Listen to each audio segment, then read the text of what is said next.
Master, kamusta na po ang kalagayan ng anak ko? Madam, ang anak mo ay 2 taon nang nakahiga diyan. Kung magigising pa ba siya, depende na iyon sa kaniyang swerte. Secretary Wang, ituloy ang orihinal na plano. Ikasal si Yansheng para sa swerte. Sina Pamilyang Gu at Pamilyang Lu ay nakatakda ng ikasal mula pagkabata. Ipakasal na sila sa lalong madaling panahon. Ma, hindi ako pakakasasal. Ang young master Gu na iyon ay para na ring walang buhay at paralisado. Paano nyo? Ako mapapakasal sa isang taong ganoon ang kalagayan? Anong kasunduan sa kasal? Kahit anong mangyari, hindi ako pakakasasal. Oo, tama si Weiwei. Kapag kinasal si Weiwei doon, masisira lang ang buong buhay niya. Bakit hindi tayo maghanap ng ibang tao para pumalit kay Weiwei na pumasok sa pamilyang Gu? Sa tingin ko, sa pamilya ng katulong na si Madam Lu, hindi ba may anak silang babae na ang pangalan ay Lu Ziyi? Bakit hindi na lang siya ang papuntahin doon? Masyadong malakas ang impluwensya ng pamilyang Gu. Tayo mga pamilyang Lin ay hindi makakatanggi sa kasalang ito. Ang maghanap ng kapalit ay isang magandang ideya. Kaya lang, kapag nalaman ng balitang ito, siguradong katapusan na nating mga pamilyang Lin. Ano bang kinakatakutan nyo? Basta't itikom ang bibig ng mga tauhan, walang makakaalam nito. Kayong mga tao diyan, pumunta kayo at tawagin dito si Lu Ziyi. Sir, pinatatawag niyo po ako? Ziyi, naawa ko sa iyong kalagayan na mag-isa sa buhay. Kaya, ikinuha kita ng isang magandang kasal. Ikaw ang papalit kay Wei para mapangasawa ang batang Panginoon ng pamilyang Gu. Simula ngayon, ikaw na ang madam ng pamilyang Gu at sa darating na mga araw ay hindi mauubos ang iyong kayamanan at karangyaan. Pero ang gusto ko lang po ay makasama ang nanay ko habang buhay. Hindi ko po gustong magpakasal.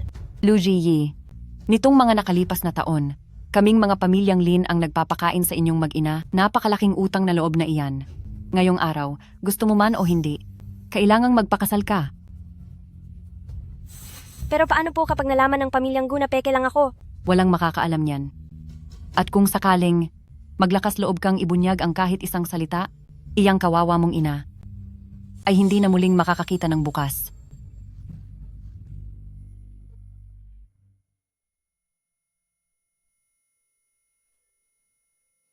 Ziyi, saan ka ba pupunta? Nay, sa wakas ay ikakasal na ako ngayong araw. Huwag kang mag-alala. Siguradong magiging masaya ako. Miss Lin, sakay na po sa kotse.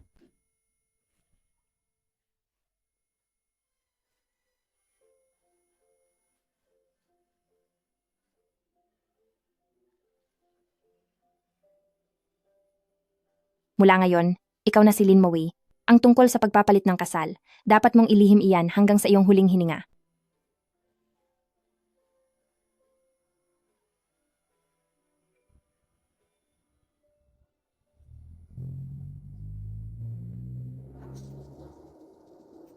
Miss?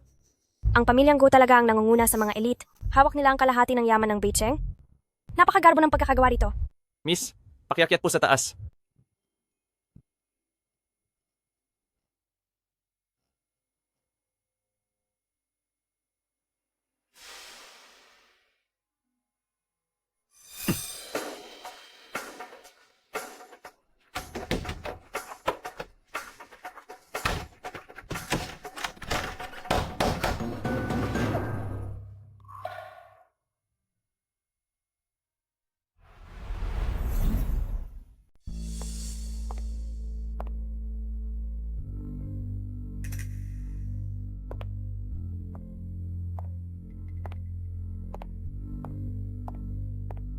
Ito pala ang asawa ko, si Gu Yansheng. Gu Yansheng.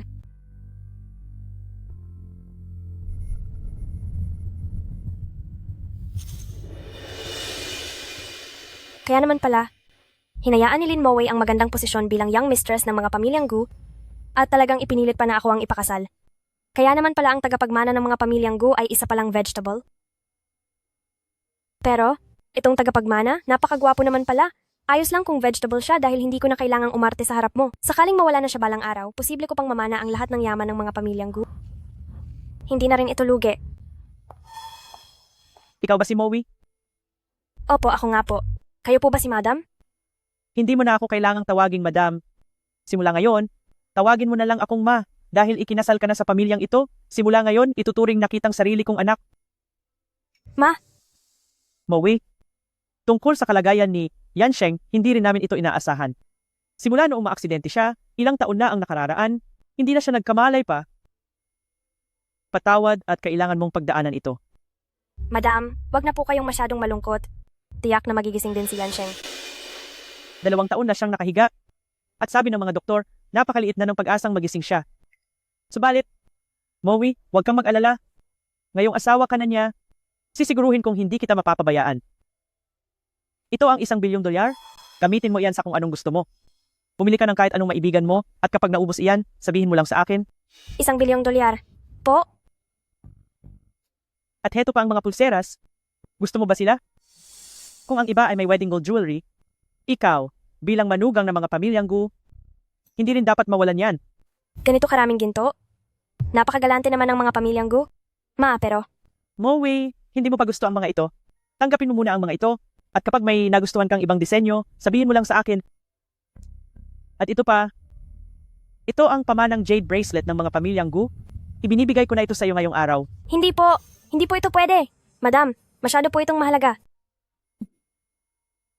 Dahil kabilang ka na sa pamilyang Gu, pamilya na ang turing namin sa iyo.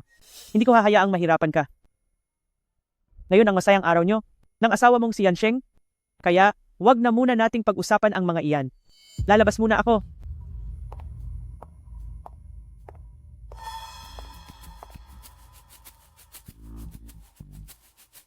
Napakabuti naman palang tao ni Madam. Huwag kang mag-alala, kahit man lang para kay Madam, aalagaan kitang mabuti. Habi.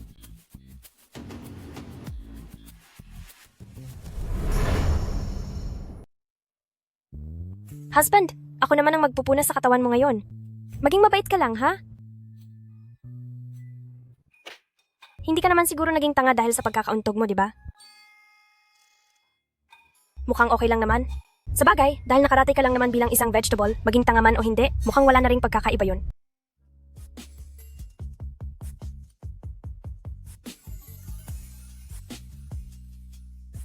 Ano to? Abs. 2 taon na siyang nakahiga at hindi kumakain, umaasa lang sa mga nutritional liquid. Pero bakit may abs pa rin siya? At ang laki pa ng katawan niya?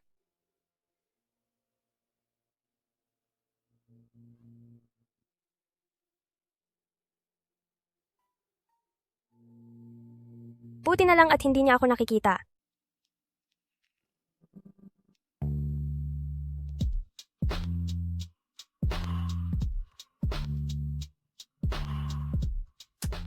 Ang sarap palang magkaroon ng asawang nakaratay lang. Nakahiga lang siya habang buhay. Hindi makikipag-away sa akin. Napakabait at napakamaunawain. At ang sarap pa sa mata. Husband, ipangako mo sa akin na hihiga ka lang dyan sa kama at mananatiling mabait at maunawain sa akin. Ang mukhang to, mas gwapo pa kaysa sa mga male celebrities sa showbiz.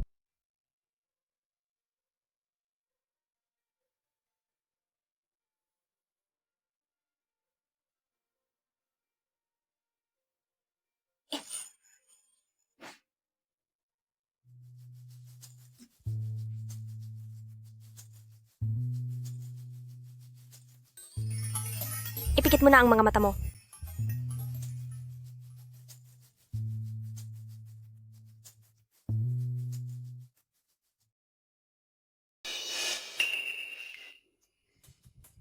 Itong pamilyang Gu, hindi naman kaya sila babawi sa pangako. Nag-usap na tayo dati, basta't nagpakasal si Wire sa pamilyang Gu. Ibibigay ng pamilyang Gu ang negosyo nila ng alahas at ipapahawak ito sa atin. Bakit ang tagal na? Wala pa rin bang balita hanggang ngayon? Mahal ko, baka naman si Lucy ang gumagawa ng gulo. Noong nandito pa siya sa bahay, hamak nakatulong lang siya. Ang mga taong ganoon, maraming maitim na balak, mukhang pera din sila. Malamang, may kung ano siyang sinabi sa pamilyang Gu. Kapag nagkamali si Luziyi at may nabanggit siyang hindi dapat, yung pipi niyang nanay, paniguradong pagbabayarin ko. Hindi basta-basta ang pamilyang Gu para kalabanin natin. Kapag nabuko ang pagpapanggap sa kasal, yari ang ating pamilyang Lin. Katapusan na natin. Moe, tawagan mo na siya ngayon din. Tanungin mo ang walang hiyang batang iyan. Yung pangakong negosyo ng alahas ng pamilyang Gu, bakit hanggang ngayon ay wala pang balita? Naintindihan ko po.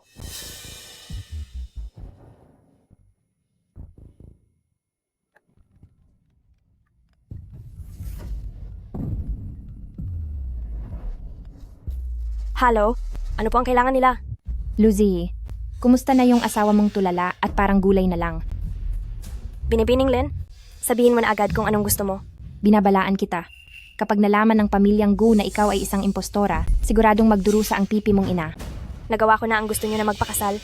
Ano pa ba ang gusto niyo sa akin? Huwag kang magmaang-maangan. Pinapatanong ni Papa. Yung pangako ng pamilyang Gu sa pamilyang Lin na negosyo ng alahas, bakit wala pang nangyayari? Noong una ang sabi niyo lang ay magpakasal ako sa pamilyang Gu. Hindi kasama sa usapan ang maging tulay o manloko para sa inyong negosyo. Ibang bayad na ang kailangan para doon. Ibang bayad pa? Napakatakaw mo talaga sa pera kahit katulong ka lang.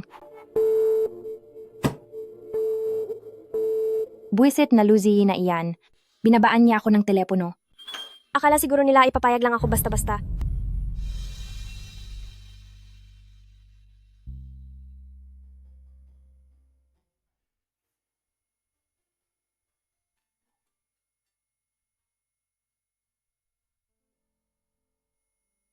Moe, tingnan mo kung anong dala ni Mama para sa iyo. Ma. Moe anak, kagagaling ko lang sa Switzerland at may dala akong regalo para sa iyo. Buksan mo ang mga kahon. Nandiyan ang Nautilus Blue Blood, Grandmaster Chime Series, at pati na ang Sky Moon Tourbillon. Ang lahat ng ito ay galing sa koleksyon ng Patek Philippe. Nagustuhan mo ba? Mama? Lahat po ng ito? Masyadong mahal ang mga ito? Kapag pera ang binigay, masyadong karaniwan lang. Alam ni Mama na hindi mo gusto ang ganoon. Itong mga relo na ito, parang pamumuhunan na rin. Alam ko na, sa pagpapakasal mo kay Yansheng, marami kang sakripisyo. Mama, hindi ko naman po iniisip na sakripisyo ito. Naniniwala po ako na pakikinggan tayo ng langit at siguradong magigising din si Yansheng. Ginawa na ng mga doktor ang lahat. Ipaubayan na lang natin ito sa tadhana. Siya nga pala, bumili ako ng isang mansyon sa The Pearl Qatar. Pagdating ng tamang panahon, magsasama tayong dalawa para magbakasyon doon. Ang bait po talaga ni Madam Gu sa kaniyang manugang. Sayang lang at isa lang akong peking kapalit. Ang mga gamit na ito ay dapat sa kaniya, kay Lin Moe. Kapag nalaman ni Madam Gu ang totoo, siguradong masasaktan siya. Ma, ayos na po ako sa kinalalagyan ko ngayon. Hindi niyo na po kailangan gumastos. Manugang ka ng aking si Pamilyang Gu, mabuti ako sa iyo. Kaya bakit mo sasabihin gastos lang iyan? Mula ngayon, kailangang masanay ka na mabait ang mama sa iyo. Oo nga pala, may gaganaping selebrasyon para kay matandang Ginang Wang mula sa pamilya Huaming Finance. Sumama ka sa mama na dumalo doon. Isang piging po? Oo. Ang ganitong mga pagtitipon, maliit man o malaki, bilang ikaw ang batang ginang ni Pamilyang Gu, ay dapat maging pamilyar ka sa kanila. Tia Lin, pakidala dito sa loob ang mga susuoting gown para sa darating na handaan. Opo, madam. Ang pirasong ito ay mula sa Poly Auction.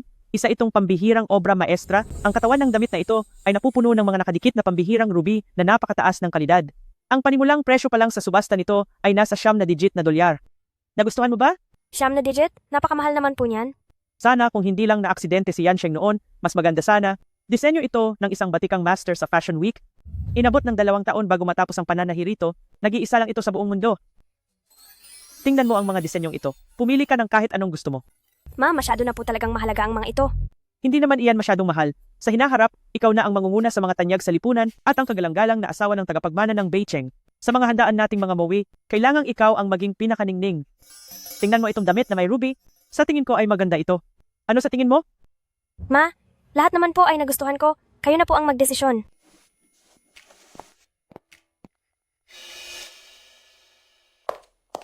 Mahal? Nasaan na ang mga tao? Ate Xiaomei, nasaan si Yansheng? Batang ginang, ang young master po kasi. Ano bang nangyari sa kaniya? Gu Yansheng, iniwan mo na ba talaga kami? Kahit maikli pa lang ang panahon na magkakilala tayo, magkasama naman tayo araw-araw, kahit paano ay may pinagsamahan tayo.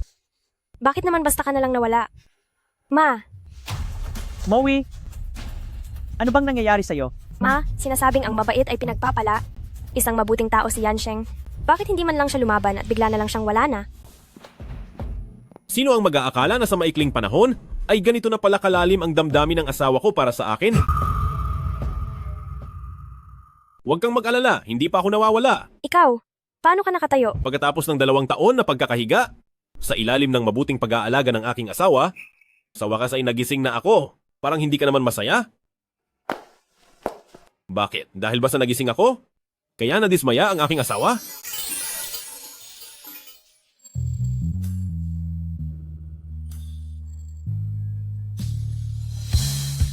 Mag-iingat ka, mahal. Ikaw. Diyos ko, hindi na pala bedridden si Gu Yansheng. Ibig bang sabihin ay hindi na?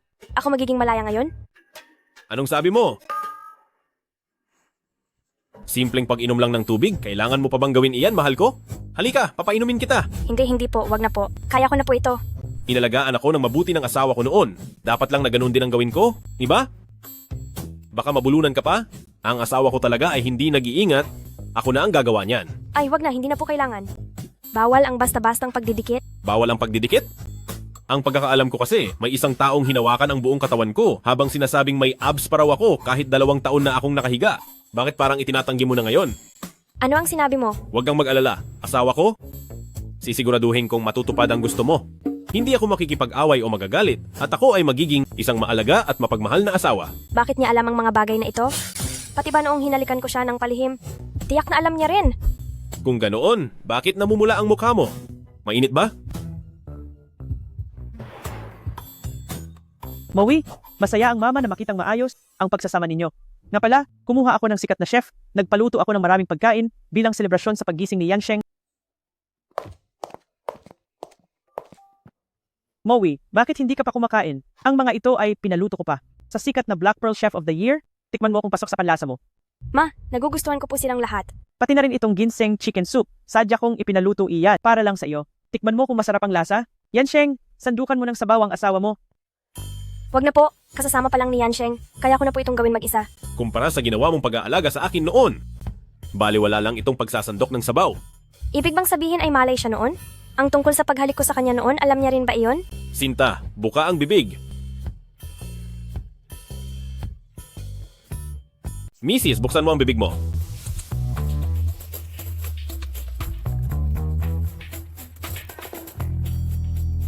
Ma, Yansheng, busog na po ako. Babalik na muna ako sa kwarto para magpahinga. Yansheng, mula nang mapangasawa ka ni Moe, araw-araw kanyang pinupunasan at minamasahe. Talagang napakaganda ng pag-aalaga niya sa iyo. Kaya dapat lang na tratuhin mo siya ng maayos. Ma, mahirap basahin ang puso ng tao? Huwag po kayong magpapadala sa panloloko niya.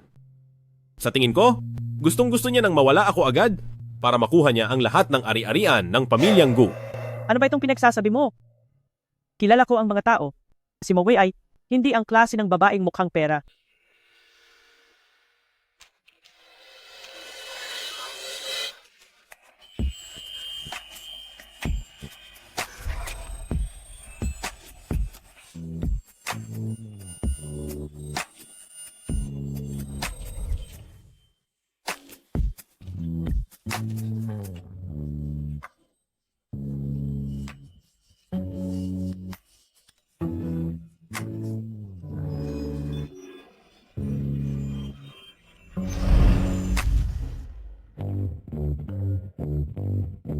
Ikaw, bakit ka pa matutulog sa kwartong ito ngayong gabi?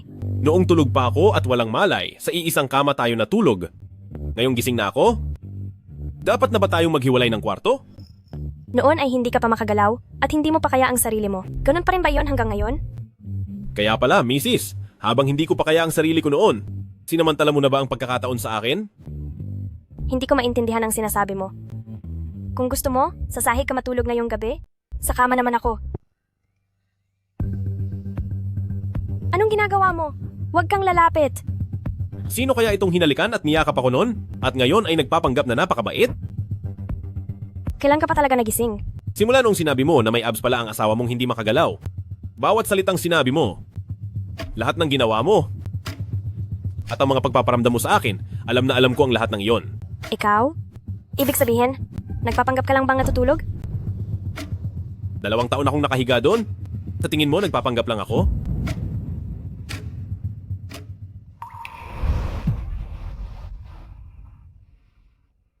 Ikaw, huwag kang gagawa ng kahit anong masama. Nakahiga ka ng 2 taon, siguradong mahina pa ang mga muscles mo. Marunong din akong mag-self-defense. Kung mahina man o hindi ang muscles ko, hindi ba mas mabuting subukan mo mismo, Mrs.? Kasal na tayo? At bilang asawa mo, karapatan kong gawin ang obligasyon ko sa iyo, hindi ba tama naman? Huwag mong subukan ang pasensya ko. Buong araw, bukod sa gusto mo nang mawala ako agad, hindi ko alam kung anong mga masasamang plano ang tumatakbo sa isip mo. Pwede ba na huwag mong tingnan ng isang tao sa ganoong kasamang paraan? Antok na ako.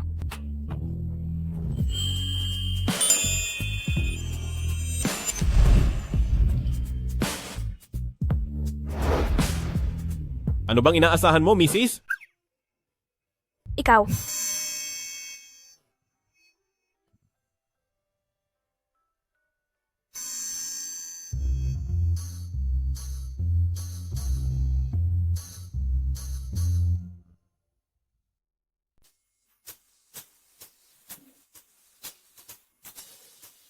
Bakit?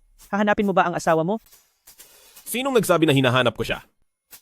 Ang manugang ko po ay nasa hardin at nagbuburda. Tingnan mo ang gawa niya. Sa tingin ko ay mas maganda pa ito kaysa sa mga nakadisplay sa Sushi Museum. Iyang mga bulaklak ay mukhang totoo.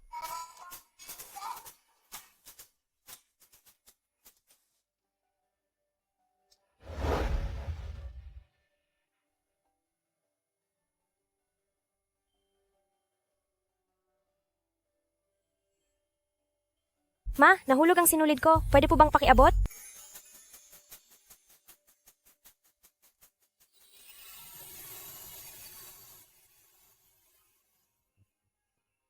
Salamat po. Walang anuman. Pasensya na po, akala ko po kasi ay si Mama. Ikaw ba ang nagburda nito? Interesado na ako sa burdang sushi simula pa nung bata ako. At ang pinakamalaking pangarap ko ay maipagpatuloy ang tradisyong ito. Hindi ko akalain na mayroon kang ganyang kagandang pangarap. May kailangan pa pala akong gawin? Aalis na muna ako.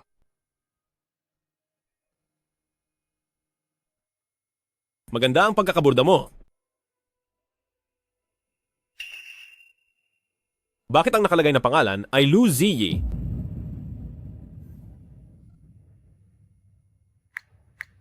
Secretary Wang, tulungan mo akong imbestigahan ang taong si Lu Ziyi. Sa loob ng 3 minuto, kailangan ko ang lahat ng impormasyon tungkol sa kanya. Sige po, President Gu.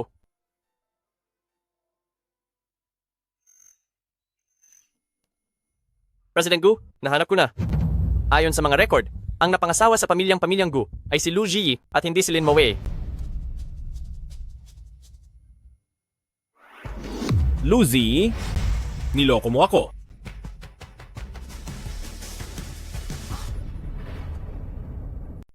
Magandang araw po, Madam Gu. Mawei, ang mga ito ay binili ko lang na Milan Luxury Skincare Line.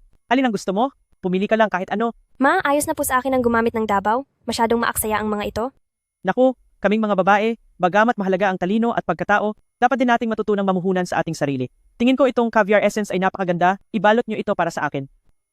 Pati na rin itong essential oil, mamahaling skin water, at face cream, lahat iyan ay ibalot nyo. Opo. Mawei, may mga bagong labas na bag doon sa counter. Halika, tignan natin.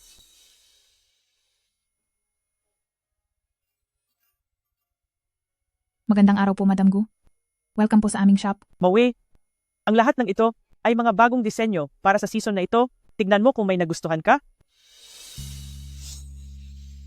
10 milyong dolyar?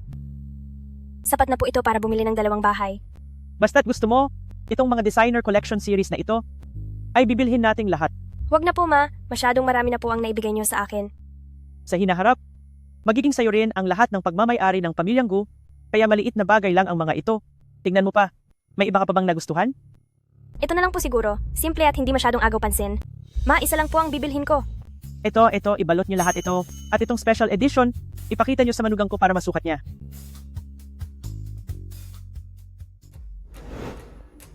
Mahal, anong nangyari? Sumama ka sa akin.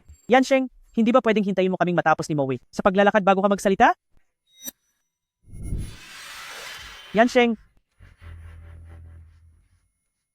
Lu Ziyi, Pa, paano mo nalaman? Bigla kong naalala na may gagawin pa pala ako. Aalis na muna ako. nagpapanggap ka pa rin? Pati ako ay nagawa mong lokohin para lang sa kasal. pakiusap. Makinig ka muna sa paliwanag ko. Ano pa ang dapat mong ipaliwanag?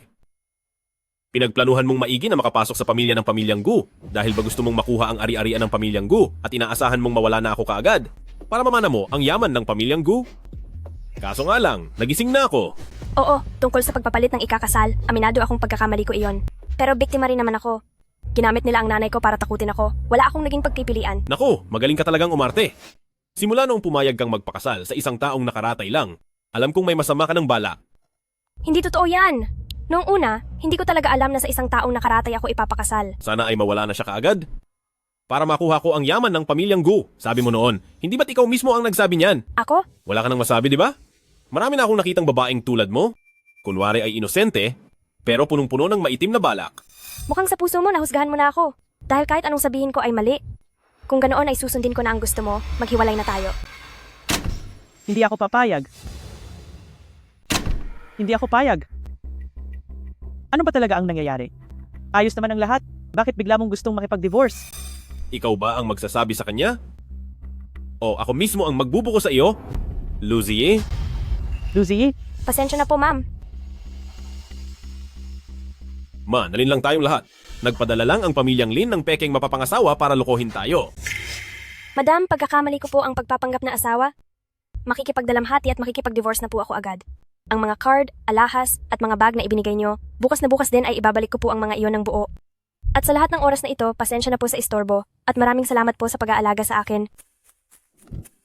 hindi kayo magdi-divorce? Ziye, kung ikaw man ang tunay na anak ng pamilyang Lin o hindi, wala akong pakialam. Pero nitong nakaraang mga araw, kung paano mo inalagaan si Yansheng, nakita ko ang lahat ng iyon. Bilang manugang ko, tanggap na kita. Isa lang siyang mapagpanggap na asawa.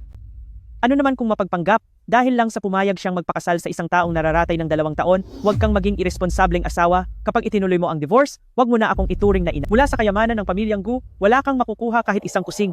Jiye, huwag mo siyang pansinin. Lumaki lang siyang layaw. Unang beses niya kasing masingitan, kaya nag-iinarte lang siya. Ma, mali po ang ginawa kong pagpapanggap. Handa po akong makipag-divorce. At umalis nang walang bitbit na kahit ano. Naku, ayaw ng pamilyang Lin na ipakasal ang tunay nilang anak dito, kaya ikaw ang itinulak nila para pumalit. Biktima ka lang din? Paano naman kita hahayaang mahirapan? Ma, ako po. Naiintindihan kita, ang tungkol dito, lahat ay kasalanan ng pamilyang Lin. Dahil ikal naging asawa dito, mananatili kang manugang ko. Mula ngayon, mamuhay na kayo ng maayos ni Yansheng. Heto ang gold card ng Lan Yijai Hotel. Narinig ko na may bagong French chef doon. Mahusay magluto ng totoong French dishes. Isama mo si Ji doon.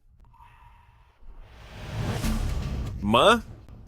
Pumasok si Luzie sa pamilyang Gu? Tiyak na may ibang plano iyan? Tinawagan ko na ang abogado para pumunta rito. Kung gusto mo talaga ng divorce, sige, aalis ka nang walang makukuha at ang lahat ng share ko sa kumpanya ay ililipat ko kay Ziyi. Tuloy pa ba?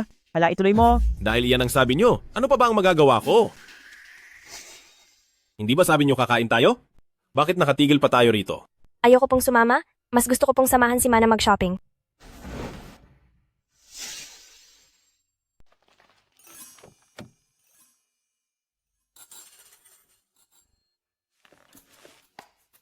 Yung ano, tungkol sa paghihiwalay natin, gagawa ako ng paraan agad para kumbinsihin ang mama mo. Huwag kang mag-alala. Ano? Gusto mo pang manakit? Hindi? Pwede mo ba muna akong bitawan? Napakasakit. Ginoong Gu, yung tungkol sa diborsyo. Kung makikipaghiwalay tayo ngayon, natatakot ako na hindi ito matanggap ni Mama. Mahina ang puso ni Mama. Naintindihan mo ba? Sige po.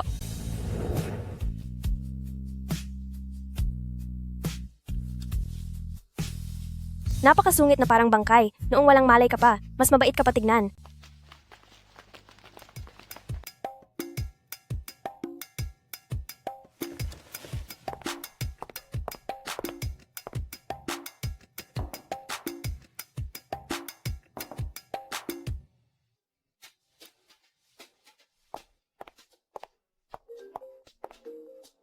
Teka lang, bakit hindi mo muna sagutin ang telepono? Ikaw ang pinakamayaman. At ikaw rin ang pinuno ng pamilyang Gu? Napakadami mong ginagawa. Asikasuhin niyo na po ang trabaho niyo at huwag niyo na akong intindihin. Hintayin mo ako.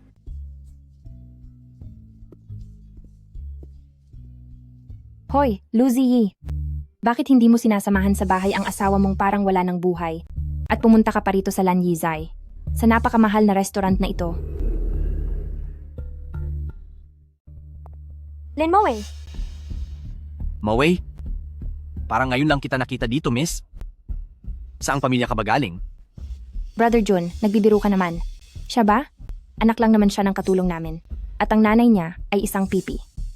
Ah, siya pala, yung pumalit sa yung magpakasal doon sa lalaking hindi magising, ang anak ng... Katulong? Oo, siya nga. Kung hindi dahil sa akin, habang buhay lang siyang magiging katulong. Sayang naman ang ganda ng mukha niya. Magsisilbi lang pala sa isang taong tulog. Sayang talaga. ang tamang pag-uugali ay mahalaga. Sana dalhin mo iyan kapag lumalabas ka. Isang anak lang ng katulong. Lakas ng loob na pangaralan ako tungkol sa asal. Bagay ba sa'yo?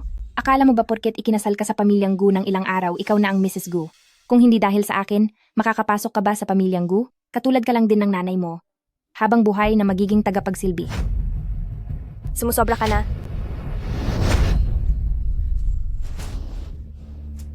Ikaw.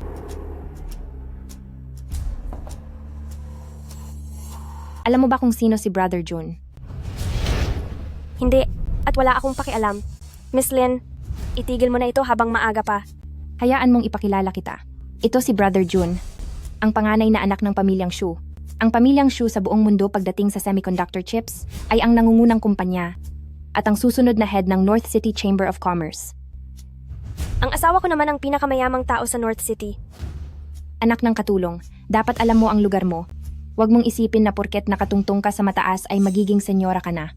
Nagagawa mo na ngang ibaba ang tawag ko. Matapang ka na ba ngayon? Lin Mawei, pinapayuhan kita. Mabuti pang umalis na kayo. Isa ka lang katulong.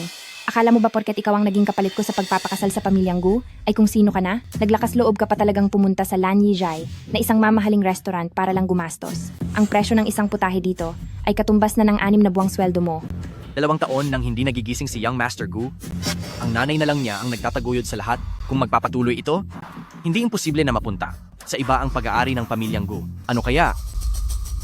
Kung habang maaga pa, ay maghanap ka na ng ibang lalaki?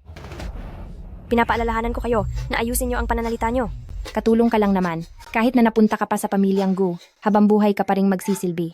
Magtitimpla ng tsaa at kape, at mag-aalaga sa isang asawang parang gulay na lang. Nabalitaan kong yung malas mong asawa, umaasa na lang sa mga swero para madugtungan ang buhay. Kaya pala naghanap sila ng malas na babaeng katulad mo para swertehin siya. Huwag kayong mag-alala, mabuti ang lagay ng asawa ko. 2 taon na ang nakakalipas nang maaksidente si Young Master Gu. Maging ang mga doktor sa ospital ay nagsabing napakaliit na ng tsansa niyang magising. Kahit na ang pinakamahuhusay na eksperto sa buong bansa ay wala na ring magawa. Sa tingin ko, hanggang ngayong taon na lang ang itatagal ng buhay niya. Mukhang yang suot mo ay galing pa sa Milan Fashion Week runway. Mukhang masaya naman ang pamilyang Gu sa iyo.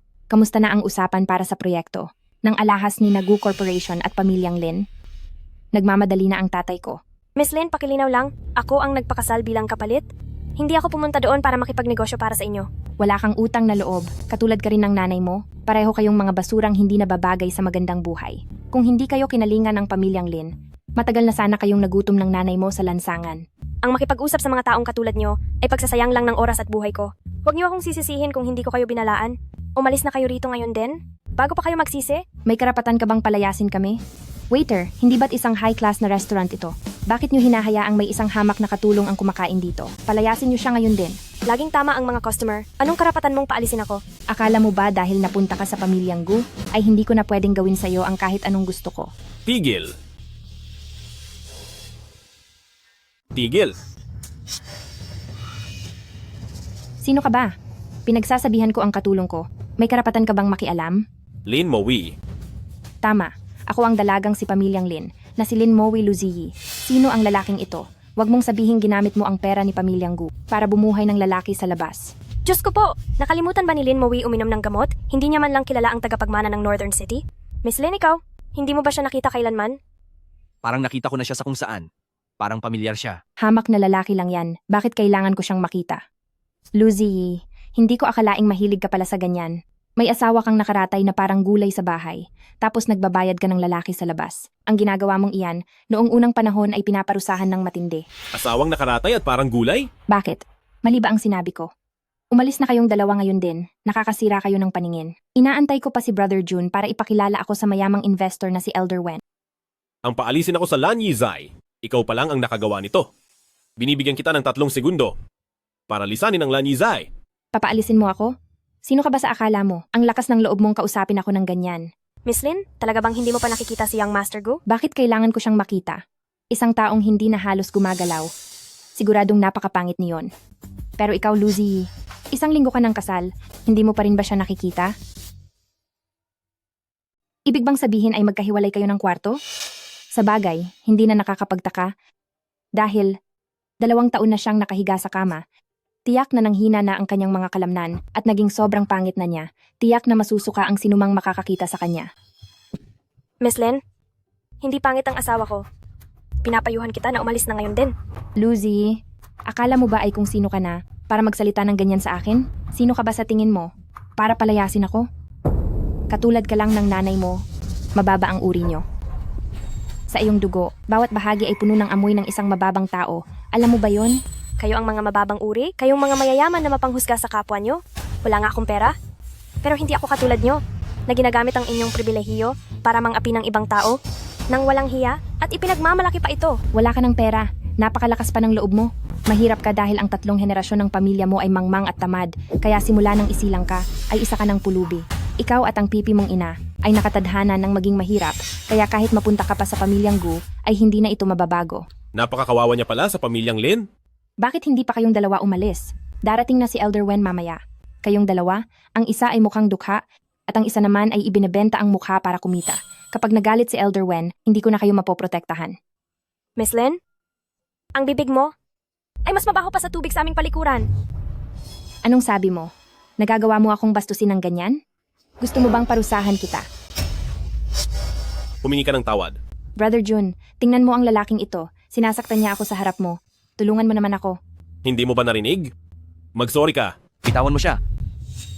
Alam mo ba kung sino ang kinakalaban mo? Kapag hindi ka pa bumitaw, titiyakin kong mawawala ka sa Beicheng. Tao ka ba ng pamilyang Shu? Tama ka? Bakit? Ngayon ba ay natatakot ka na? Binibigyan kita ng 3 segundo para humingi ng paumanhin sa iyong kaululan agad. Maaari ko pang palampasin ang lahat. Kung hindi, gagawin kong mahirap ang buhay mo rito sa Beicheng. Isang maliit na pamilyang Shu. At magagawa mong pahirapan ang buhay ko rito sa Beicheng? Oh, Captman. Ang tapang mo pala, ha? Ang tatay ko ang presidente ng Beicheng Chamber of Commerce. Gusto mo bang tumawag ako? Para siguradong mawala ka agad? Ang dalawang ito, para silang mga payaso galing sa circus. Pa-impress ang bawat isa sa kanila. Dito pa sa harap ni Beicheng Crown Prince nagsasabing tatapusin ang career niya, siguro ay nagsasawa na silang mabuhay ng payapa. Uulitin ko sa huling pagkakataon, humingi ka ng paumanhin sa tao ko. Tao ka niya? Lucy, ang galing mo talaga. Kailan ka lang ba napunta sa pamilya ng pamilyang Gu? Ngunit tinatalikuran mo na ang asawa mong may sakit para maghanap ng ibang lalaki sa labas. Hindi ka ba natatakot na isumbong kita sa pamilyang Gu? Para hindi pa umaabot ng 2 araw ang pagiging mayaman mo, ay palalayasin ka na agad? Sabi ko bitawan mo ako. Bingi ka ba?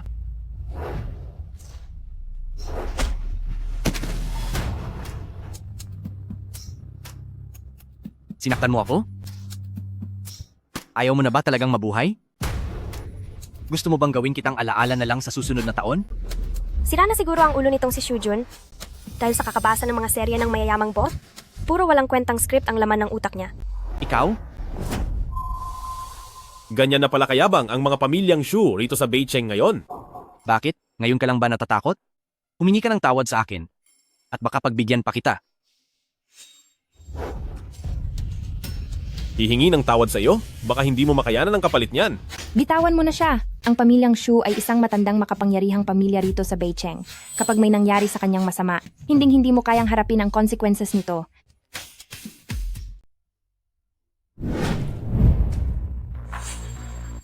Brother Jun, ayos ka lang ba?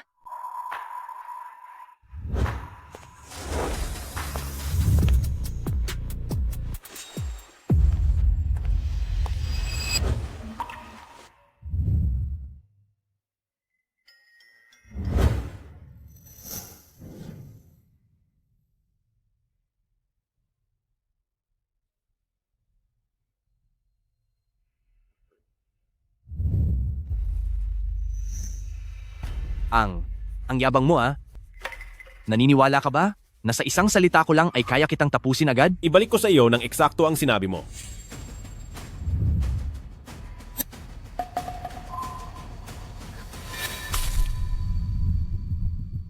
Kayo?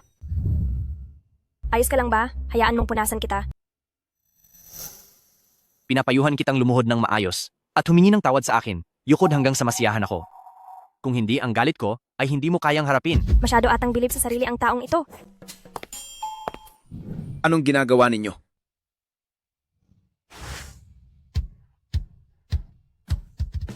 Old Mr. Wen, nandito po pala kayo. Halikayo.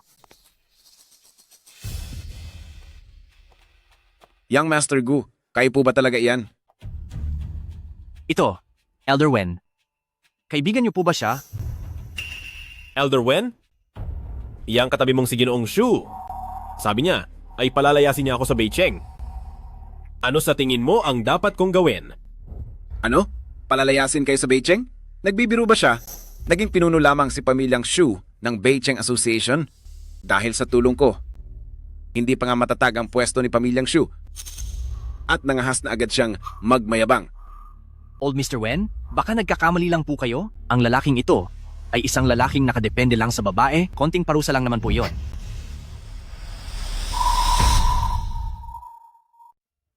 Elder Wen, siguradong nagkakamali ka lang po, hindi ba? Tumahimik ka. Alam mo ba kung sino ang nasa harap mo? Hindi ba't isa lang siyang lalaking palamunin? Old Mr. Wen, bakit ho? Lalaking palamunin. Tunay kang ang bulag at walang pakiramdam. Pati ang tagapagmana ng Beicheng ay hindi mo nakilala. Siya, kahit ang tatay mo pa ang pumarito, ay kailangan magbigay ng galang at tumawag sa kanya ng Young Master Gu. Ikaw, nagawa mo pa siyang paalisin sa Beicheng? Nawawala ka na ba sa sariling isip? Ano? Tagapagmana ng Beicheng? Siya ba talaga ang nababalitang malupit, malamig, at walang pusong si Young Master Gu? Hindi maaari. Gu Yansheng. Mali. Dapat ay nakahiga lang sa kama si Young Master Gu at walang malay. Paanong ang palamuning ito ang nasa harap natin? Lu Ziyi, ano po ba talaga ang nangyayari rito? Anong gagawin mo? Old Mr. Wen, ang totoo ay nandito kami ng asawa ko sa Lanyijay para kumain. Nakabukas na rin ang alak. Sinira ng dalawang ito ang gabi ng asawa ko. Narinig kong nakikipagnegosyo ka sa kanila. Alam mo na ang dapat mong gawin. Young Master Gu, huwag kayong mag-alala. Maintindihan ko po. Old Mr. Wen, pasensya na. Talaga pong nagsisisi na ako. Hindi ko lang po talaga alam, patawarin niyo ako. Sa katunayan ay talagang hindi ko alam na siya pala si Young Master Gu. Young Master Gu, nagkamali po ako. Talaga pong nagsisisi na ako? Young Master Gu, alam kong nagkamali ako. Totoong alam ko na ang pagkakamali ko. Young Master Gu. Old Mr. Wen, nagkasala ako. Talagang nagsisisi na po ako. Anong silbi ng pag-amin mo ngayong huli na ang lahat? Dapat ay matagal mo nang binago ang ugali mong mapagmataas na bata ka. Ngayong nagpahayag na si Young Master Gu, mula ngayon, ano man ang mangyari, hindi na kita poprotektahan.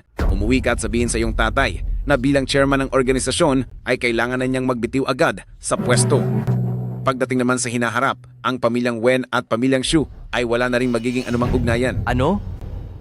Old Mr. Wen, hindi ba't parang napakasakit naman ang ginagawa nyo? Ang pamilyang Shu at pamilyang Wen po namin ay matagal nang magkaibigang pamilya at magkasosyo pa tayo sa negosyo. Kung ititigil nyo ang ating pagtutulungan, ang $100 milyong na order ng pamilyang Shu, anong mangyayari doon?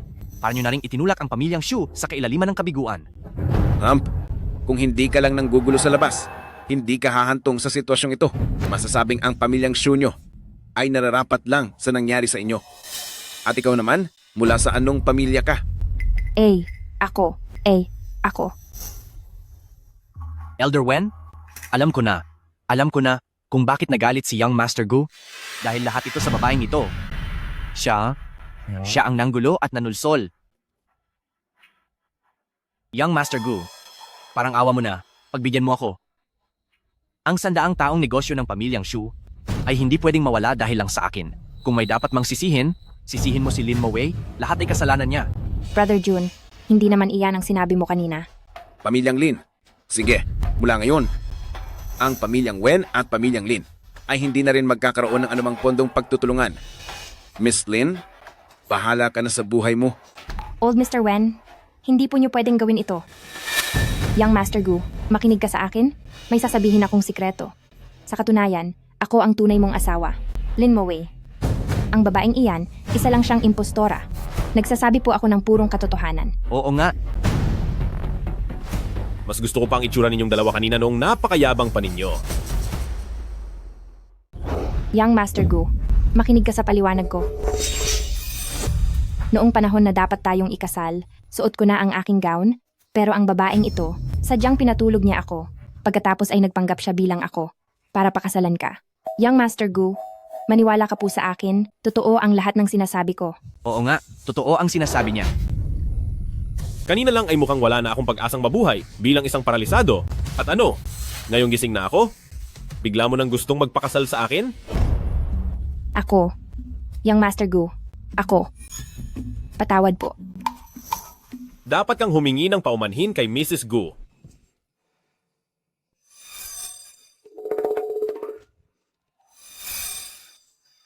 Luzie, patawad po. Mahal ko? Kontento ka na ba sa paumanhin nila? Ayoko nang bumaba sa level nila. Paalisin mo na sila. Elder Wen, ayaw silang makita ng asawa ko? Paalisin sila. Opo, Young Master Gu. Mga tauhan, paalisin ang dalawang iyan. Young Master Gu, Young Master Gu, Young Master Gu, nagmamakaawa po ako sa inyo. Young Master Gu, Nagmamakaawa po. Young Master Gu, Young Master Gu. Young Master Gu, Young Master nagmamakaawa Gu. ako. Young Master Gu. Ano, ang ating pamilyang Wen ay nagpaplanong magtayo sa probinsya ng isang hot spring hotel. Kung pwedeng mamuhunan ang pamilyang Gu, handa akong ibigay ang 60% ng shares. May oras po ba kayo para pag-usapan ito? Tungkol sa proyekto, hahayaan kong si Secretary Wang ang makipag-ugnayan sa inyo. Ay sige po. Young Master Gu, masiyahan sana kayo ng asawa nyo sa pagkain. Aalis na muna ako.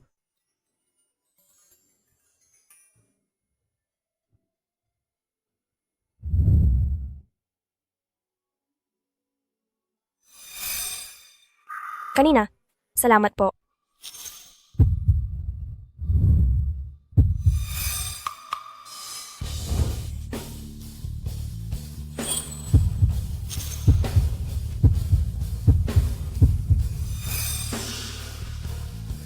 Katulong ang nanay mo sa pamilyang Lin? Eh ikaw,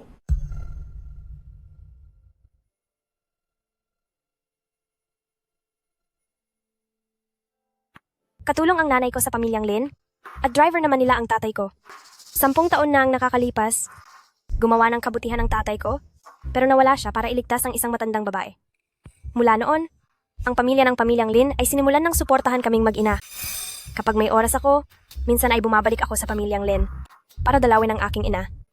ibig bang sabihin ay pinilit ka lang nilang magpakasal sa akin?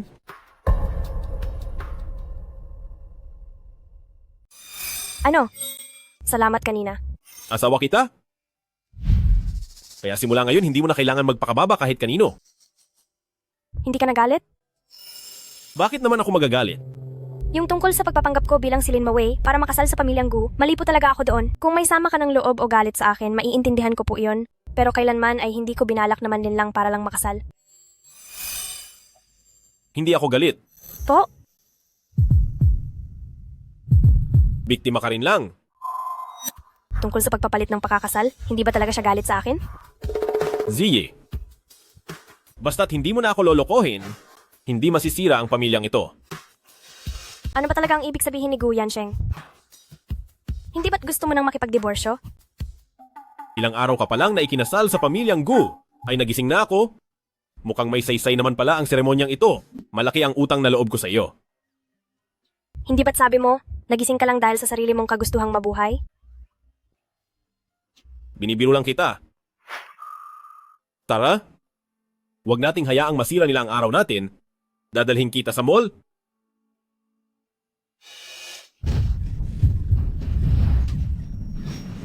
Dahil sa panunulsol mo, kaya naban ang pamilyang Shu namin sa pamilyang Gu, walang hiya ka.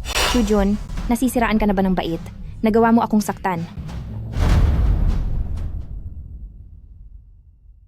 Isang malaking awa na masaktan ka lang. Ang heredero sa pamilyang Gu, ang buong Beicheng, ay siya ang may kapangyarihang kontrolin ang lahat. Ngayon, hindi lang ang pagkapangulo ng tatay ko ang tinanggal, ang buong pamilyang Shu ay sira na ang reputasyon sa mundo ng pananalapi. Ano ang pakialam ko doon? Sisihi mo ang walang hiyang si Lu Ziyi, hindi siya nagbigay ng balita at hindi sinabi ang tungkol sa pagkatao ni Young Master Gu, kaya napahiya tuloy tayo. Wala kang lakas ng loob na harapin siya, kaya sa akin ka pumupunta, isa kang duwag na sa mahihina lang lumalaban. Ikaw, Anong ikaw? Palagay ko may sakit ka sa utak, uminom ka kaya ng gamot para tumigil ka. Lin Mowei, kayong nasa pamilyang Lin, ay mga biglaang yaman lang naman. Saan mo nakuha ang lakas ng loob mo? Sus, tingin mo pa rin ba sa sarili mo ay ang eldest Young Master Shu at ang anak ng Pangulo ng Samahan sa Beicheng? Hindi magtatagal, kapag kumalat ang balitang kinalaban mo si Young Master Gu, siguradong ang mga stock ng pamilyang Shu ay babagsak ng husto at ang pamilyang Shu ay bukas, mabubura na sa listahan ng mga mayamang pamilya sa Samahan ng Beicheng. Bruha, kung hindi dahil sa panggugulo at paninira mo, makakalaban ko ba ang heredero? Siya ay isang napakataas na opisyal. Sino ba ang mag-aakala na si Young Master Gu, na 2 taon nang parang gulay, ay biglang magigising? Sa totoo lang ay punong-puno ako ng galit na hindi ko mailabas. Sa ngayon, wala kang karapatang saktan ako. Ikaw?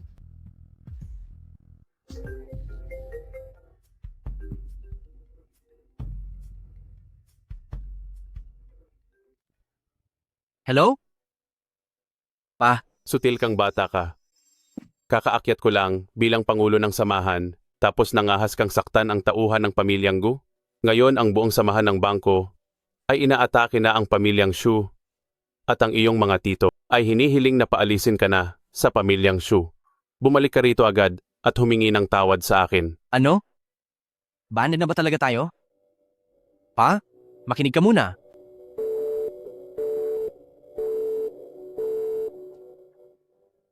Guyan Sheng, dahil hindi mo ako binigyan ng pagkakataon, maghanda ka ng mawala.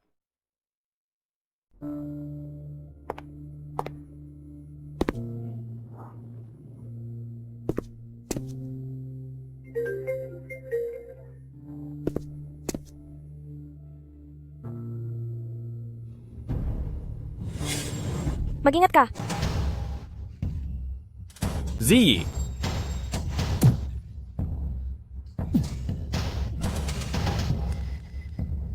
Sino ang nag-utos sa iyo? CEO, anong nangyari? Alamin mo kung sino ang nagpadala sa kaniya. Opo, CEO.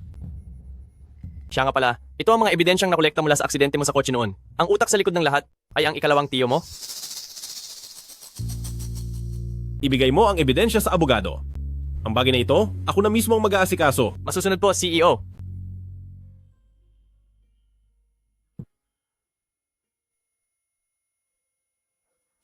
Ako na. Sige po, Young Master. Ano kasi?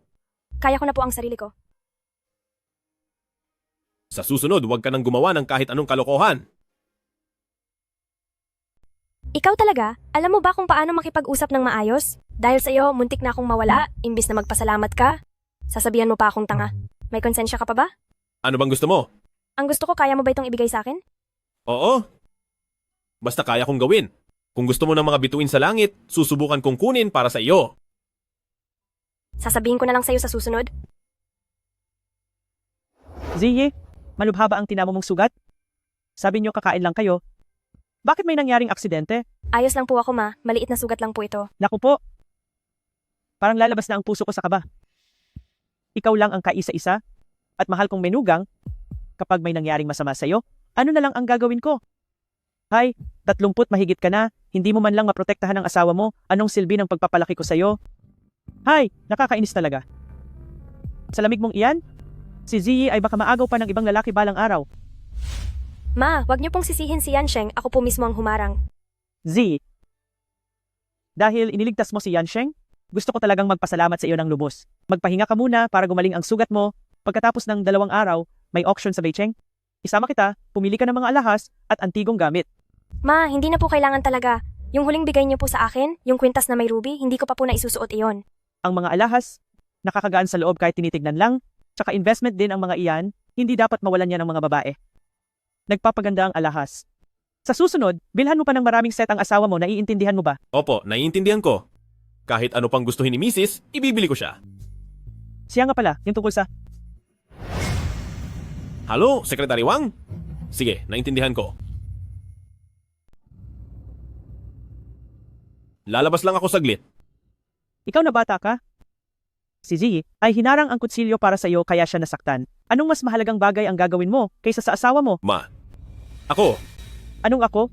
Para kang tuod yan maghapon? Kung hindi nagustuhan ni Ziyi, ang tulad mo, magiging matandang binata ka habang buhay. Kapag hinayaan mong mahiya o malungkot si Ziyi, ititiwalag ka ni Mama mula sa pamilya ng pamilyang Gu. Madam, kung ipagpapatuloy niyo pa po ang pagsasalita, gusto na pong magpalamon sa lupa ng ating amo. Ma, ayos lang po. Maraming inaasikaso ang kumpanya ni Yansheng. Ang isang proyekto sa malaking kumpanya ay baka kinasasangkutan ng ilang daang tao at ilang buwan na pagsisikap, kaya hindi pwedeng maantala. Yansheng, sige na, lumakad ka na. Hindi naman malubha ang sugat ko. Wag mo na akong intindihin. hintayin mo ako. Babalik ako agad pagkatapos kong asikasuhin ito. Hay naku, ikaw talagang bata ka. Pinaalis mo siya? At umalis naman talaga siya? Hindi man lang siya nagsabi ng kahit anong maganda. O Ziyi, makinig ka kay Mama dahil kasal ka na sa pamilyang ito, ikaw ang dapat masunod. At nasa ilalim din ng kontrol mo ang batang iyon, huwag mo siyang kukonsintihin. Ang isang mabuting asawa ay kailangang turuan ng husto, naintindihan mo ba? Turuan po? Oo naman. Noong mga araw ni tatay ni Yansheng, mas malamig pa siya sa pakikitungo kaysa kay Yansheng. Pero kinalaunan, hindi ba't naghahatid pa rin siya ng tsaa at tubig sa akin? Sa susunod, tuturuan kita kung paano magdisiplina ng asawa. Teka, halos makalimutan ko, ibinigay ko sa iyo ang bagong kulay na Birkin, yung cherry blossom pink na may gold buckle. Ma, wag na po talaga. Ang kwarto po ng mga damit sa bahay ay halos wala na pong mapaglagyan. Hay nako, anak, ang bag ang gamot sa lahat, hindi mo pa ba naririnig iyon? Ang modelong ito, kapag ang ibang asawa ang kumuha, kahit may $5 milyong ka pa, ay hindi pa rin ito basta-basta mabibili. Tingnan mo kung magugustuhan mo. Maganda ba? Anong sa tingin mo?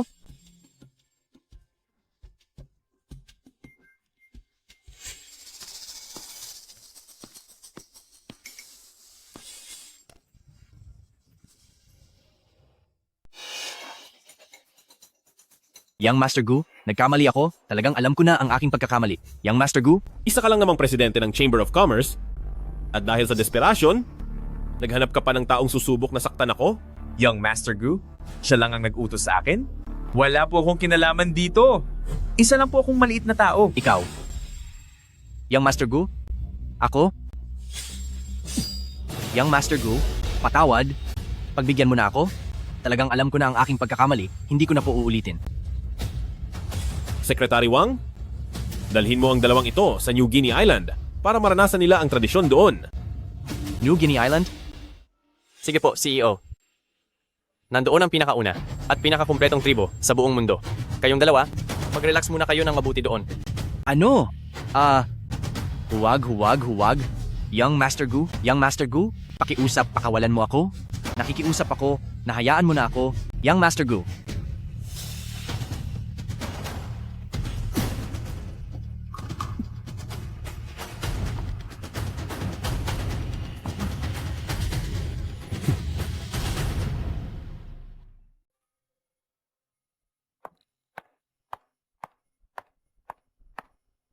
Gwapo, pwede ba makuha ang social media mo? Sir, Wala akong account. Gwapo, imposibleng wala kang gamit na kahit ano sa panahon ngayon. Pagkapasok mo pa lang sa elevator, nakita. May girlfriend ka na ba? Anong tingin mo sa akin? Alam mo, sa mga tulad mo, interesado talaga ako. Sir, sige na.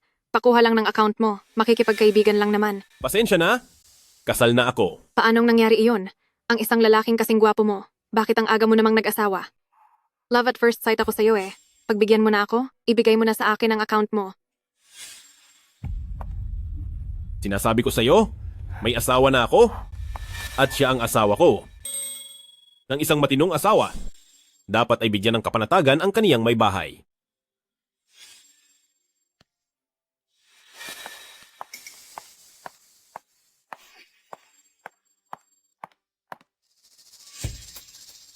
Yung magandang babae kanina. Diniskartehan ka ba? Hindi ko akalain. Nasikat ka pala talaga.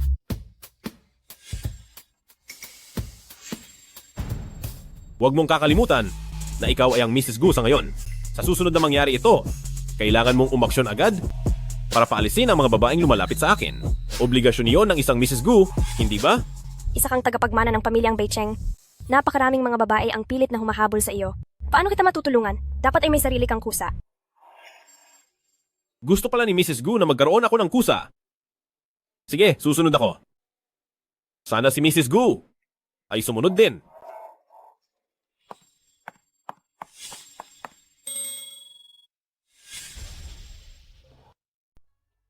Ziyi, anong balita at bakit masaya ka yata?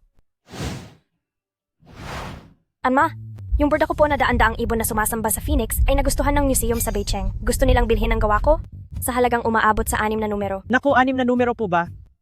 Ang husay talaga ng manugang ko. Tunay na tagapagmana ka nga ng pagbuburdang Su. Nga pala, ang sinasabi mong museum ay nasa Beicheng talaga. Opo.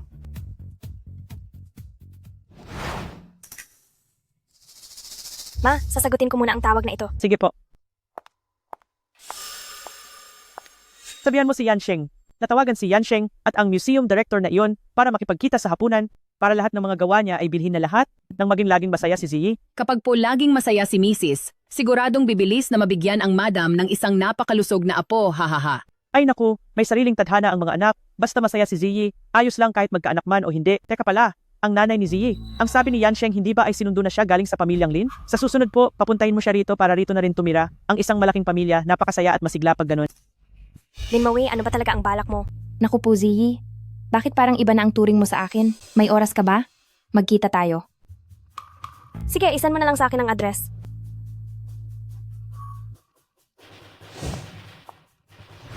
Ziyi, sa susunod, isama mo ang nanay mo rito para tumira. Para marami tayo at mas maayos ang samahan.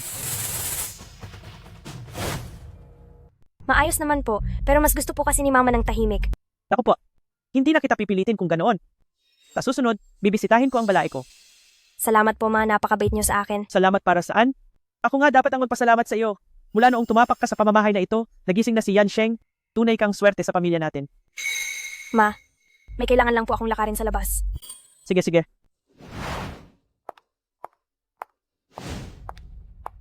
Narito ka na. Maupo ka. Bakit mo ako pinatawag? Ziyi, tila. Nag-enjoy ka na sa pagiging misis ni pamilyang Gu. Kung hindi dahil sa akin, siguradong hanggang ngayon ay nag-iigib ka pa rin at naghahain ng tsaa para sa iba. Sa marangyang pamilya tulad ng mga Beicheng at pamilyang Gu, habang buhay kang walang tsansang makalapit sa kanila. Miss Lin, huwag ka nang magpaligoy-ligoy pa. Sabihin mo na ang gusto mong sabihin. Simple lang. Gusto ko ang pwesto bilang ginang Gu. Noong una, ikaw ang pumilit sa aking magpakasal bilang kapalit. Ngayong gising na si Gu Yansheng, gusto mo namang ibigay ko sa iyo ang pwesto ko. Lin Maui, laro-laro lang ba ang kasal para sa iyo? Bibigyan kita ng 5 milyong dolyar. Iwanan mo si Gu Yansheng. Hindi ako nakikipagnegosasyon, sinasabihan lang kita. Miss Lin, ang 5 milyong dolyar ay hindi na uubra sa akin ngayon. 10 milyong dolyar, sapat na ba? Anak ka lang naman ng katulong. Habang buhay ka namang hindi kikita ng ganyan kalaki. Huwag ka nang masyadong mapili. Bigyan mo ako ng 10 bilyong dolyar?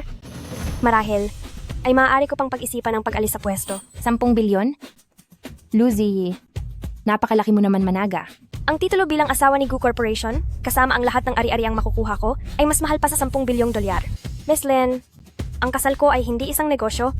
Kahit gaano pa karaming pera ang ibigay mo, hindi na muli ako magpapagamit sa pamilyang Lin. Ang pwesto bilang misis ni Gu ay sa akin naman talaga noon pa. Ninanakaw mo lang ang hindi sa iyo.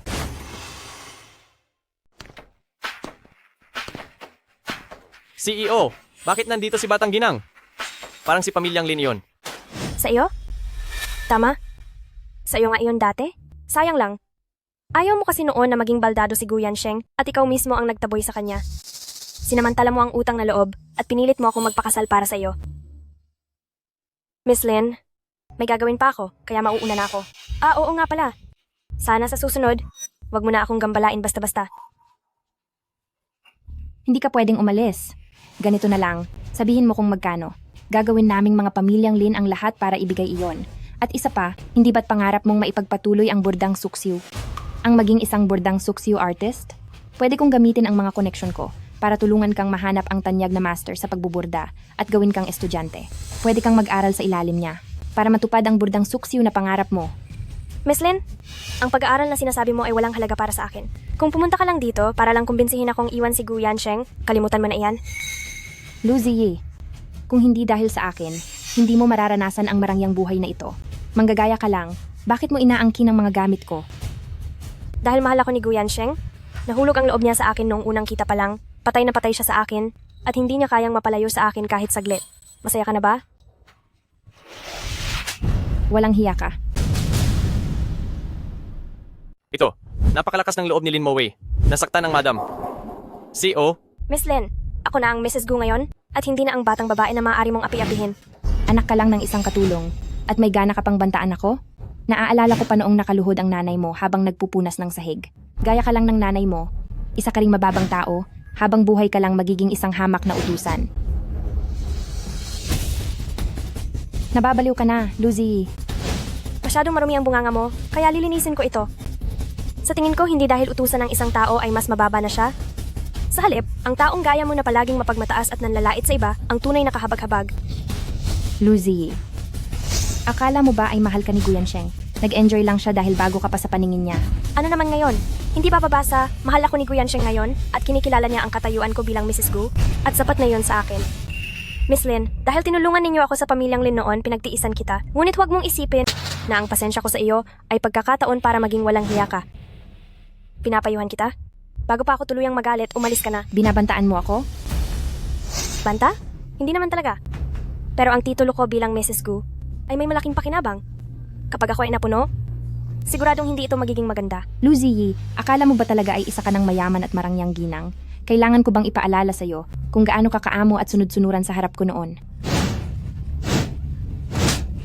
Sabi ko sa'yo, itigil mo na ito. Ako, si Lu Ziyi, ay hindi papayag na api-apihin lang. May gana ka pang saktan ako.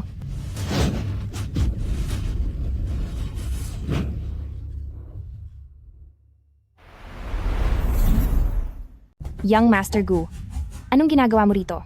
Secretary Wang, ipaalam mo sa lahat ng Beijing business partners na tapusin na ang lahat ng pakikipagtransaksyon sa pamilyang Lin.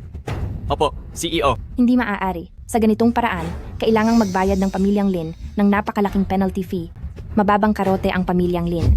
Young Master Gu, patawad. Hindi ko na po iyon uulitin. Lin Mowei, binalaan na kita, pero sadyang matigas ang ulo mo at sumosobra ka na. Akala mo ba? Kasing bait ako ng asawa ko? Pakinggan mo ang paliwanag ko. Nagawa ko lang iyon dahil sa mahal kita. Iyon lang ang dahilan. Isa lang akong paralisadong taong gulay. Hindi ako karapat-dapat sa pagmamahal ni Binibining Lin. Umalis ka na. Ayaw na kitang makita pang muli. Sandali lang. Young Master Gu, bakit mas pipiliin mong magpakasal sa isang impostora imbis na ako ang muling pakasalan mo? Impostora? Ang mga taong hindi ko gusto, sila ang peke. Sa asal mong iyan, kahit na may kasal ka pa sa akin, may paraan pa rin ako para palayasin kang walang kahit ano. Ang nanay niya ay isa lang katulong. Sinasabi mong mahal mo siya, pero hindi siya nababagay sa iyo. At ikaw, bagay ka ba? Pag-usapan natin ang katayuan sa buhay. Kung hindi dahil sa pagliligtas nyo mula sa pamilyang Lin kay Lola, sa tingin mo ba ay bagay ang pamilyang Lin sa pamilyang Gu? Pero ang nanay ni Lu Ziyi ay isang hamak na katulong lang. Nagpakasal lang siya sa iyo para sa pera. Bakit? Hindi ba pera rin ang pamilyang Gu ang habol mo? Tama na. Ang pagkatao ni Ziyi ay kitang-kita ko. Hindi ko kailangan ng sasabihin mo. Mula bata pa, siya ang kauna-unahang lalaking nanindigan at nagtanggol sa akin. Kapag nakita pa kita ulit, hindi kita mapapatawad.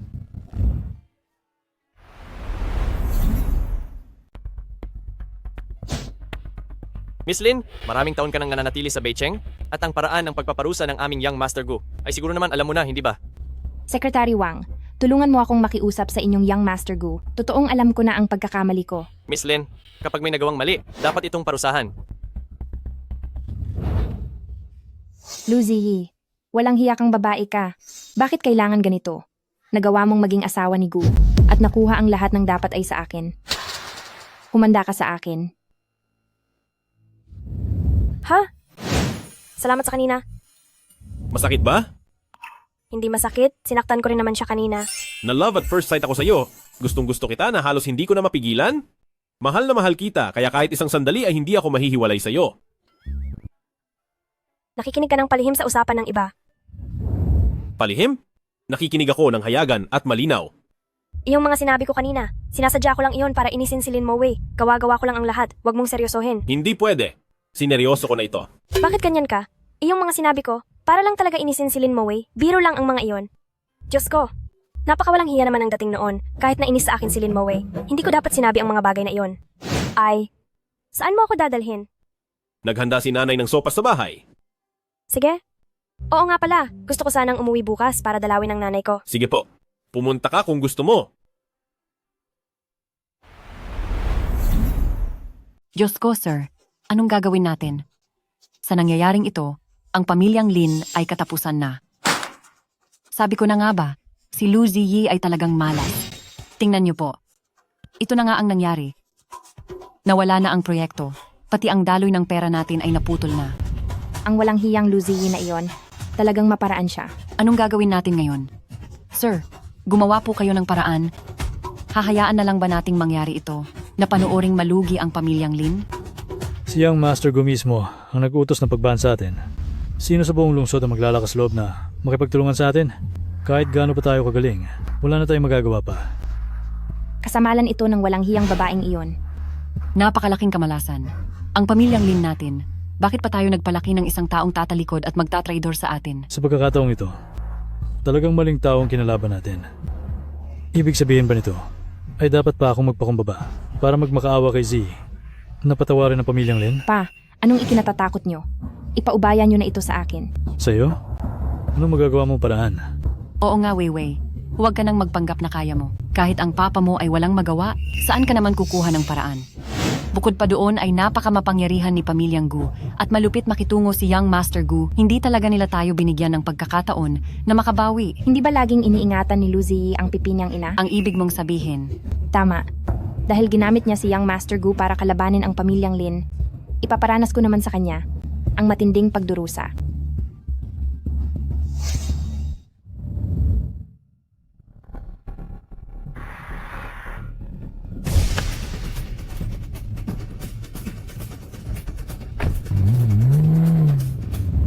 Nay, tingnan niyo kung ano ang binili ko para sa inyo. Nay? Nanay?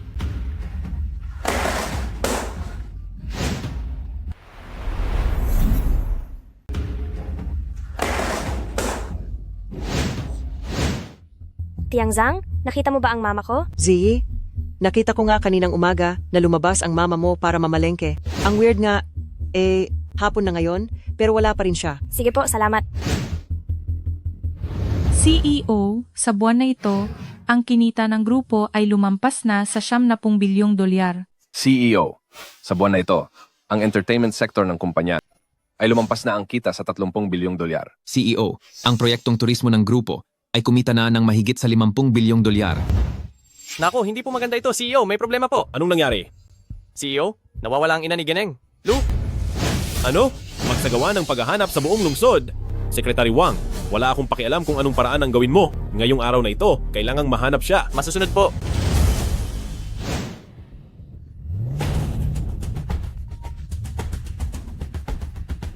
Hello, Yansheng. Nasaan ka? Pupunta na ako riyan. Nawawala ang mama ko. Anong dapat kong gawin? Tahan na, hintayin mo ako.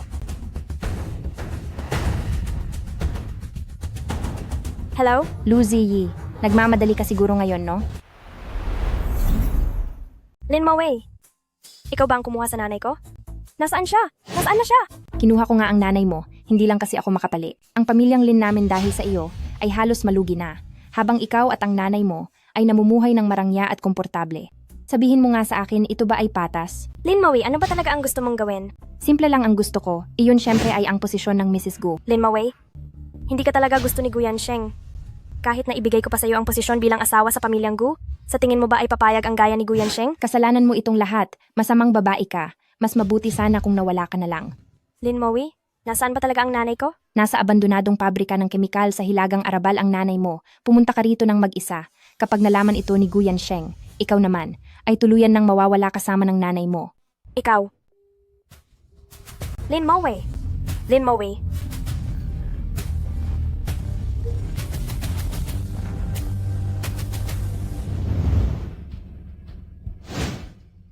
Magandang araw. Ang numerong tinatawagan nyo ay kasalukuyang nakapatay. Ang tigas ng ulo mo, matanda ka. Huwag mo akong dinadaan sa ganyan. Ngayong araw, ikaw at ang anak mo ay magbabayad na. Lin Moway, tumigil ka! Lin Moway, tigil! Gigi, bilis. Tumakas ka na. Huwag mo na akong isipin. Ma, iuwi na kita? Uuwi. Ngayong araw, walang makakaalis. Lin Moway, sa tingin mo ba bukod sa akin? Pakakasalan ka talaga ni Gu Yansheng? Nananaginip ka ng gising? Hindi mo na dapat inaalala ang bagay na iyan. Pag-isipan mo na lang ang mangyayari sa sarili mo. Anong gagawin mo? Hindi pa ba malinaw sa iyo? Hanggat nabubuhay ka pa. Hinding-hindi ako pakakasalan ni Gu Yansheng. Naintindihan mo ba? Nasa sibilisadong lipunan na tayo ngayon. Huwag kang gumawa ng kalokohan. Batas! Dito sa lugar na ito, ako ang batas. Habang nariyan ka, importante ka kay Gu Yansheng. Pero kapag wala ka na, ang paborito niyang tao ay mabilis na makakalimutan. Mapupunta rin sa akin si Gu Yansheng balang araw. Nababaliw ka na? Pinilit mo akong gawin ito. Huwag kang mag-alala. Pagkatapos ninyong mawala dalawa, ipakakalat ko ang balita na kayong dalawang mag-ina ang gumawa ng kalaswaan at nagpunta rito para makipagkita sa ibang lalaki hanggang sa hindi sinasadyang sumabog ang factory kaya naaksidente kayong dalawa. Ano ang tingin mo sa kwentong iyon? Baliw ka na! Huwag kang malikot. Ma, huwag ninyong galawin ang mama ko. Lugie, binigyan na kita ng pagkakataon. Ikaw lang itong ayaw tumanggap ng tulong. Lin Moway, pakawalan mo lang ang mama ko? Kahit anong hilingin mo, gagawin ko. Akala mo ba talaga interesado ako sa matandang piping iyan? Ikaw ang gusto kong tapusin. Kapag nawala ka na, papasabugin ko ang factory na ito. Luzie, bibigyan kita ng huling pagkakataon. Makikipagdiborsyo ka ba para iwanan si Bei Cheng? O rito ka na lang mawawala kasama ng mama mo? Alam mo ba ang ginagawa mo? Oo naman. Kailangang unahin ang sarili kaysa sa iba. Ang pamilyang Lin namin ay itinulak na ng pamilyang Gu sa pader. At ang nanay ko ay lubos na nagdusa at nanghina. At ang lahat ng ito ay dahil sa iyo. Luzie, mabait pa nga ang turing ko sa iyo.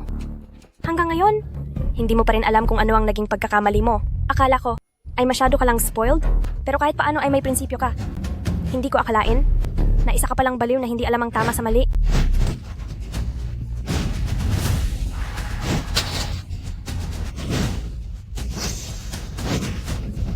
Nay! Binibini, parang awa mo na. Pakawalan mo si Ziyi.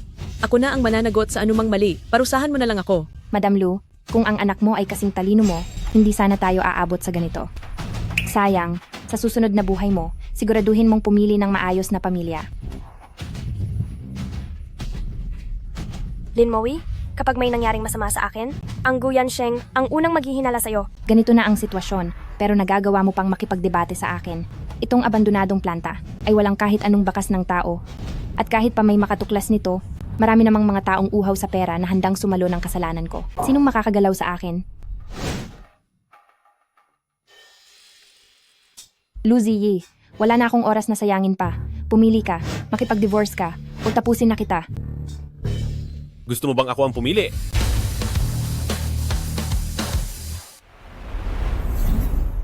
Ang Master Gu.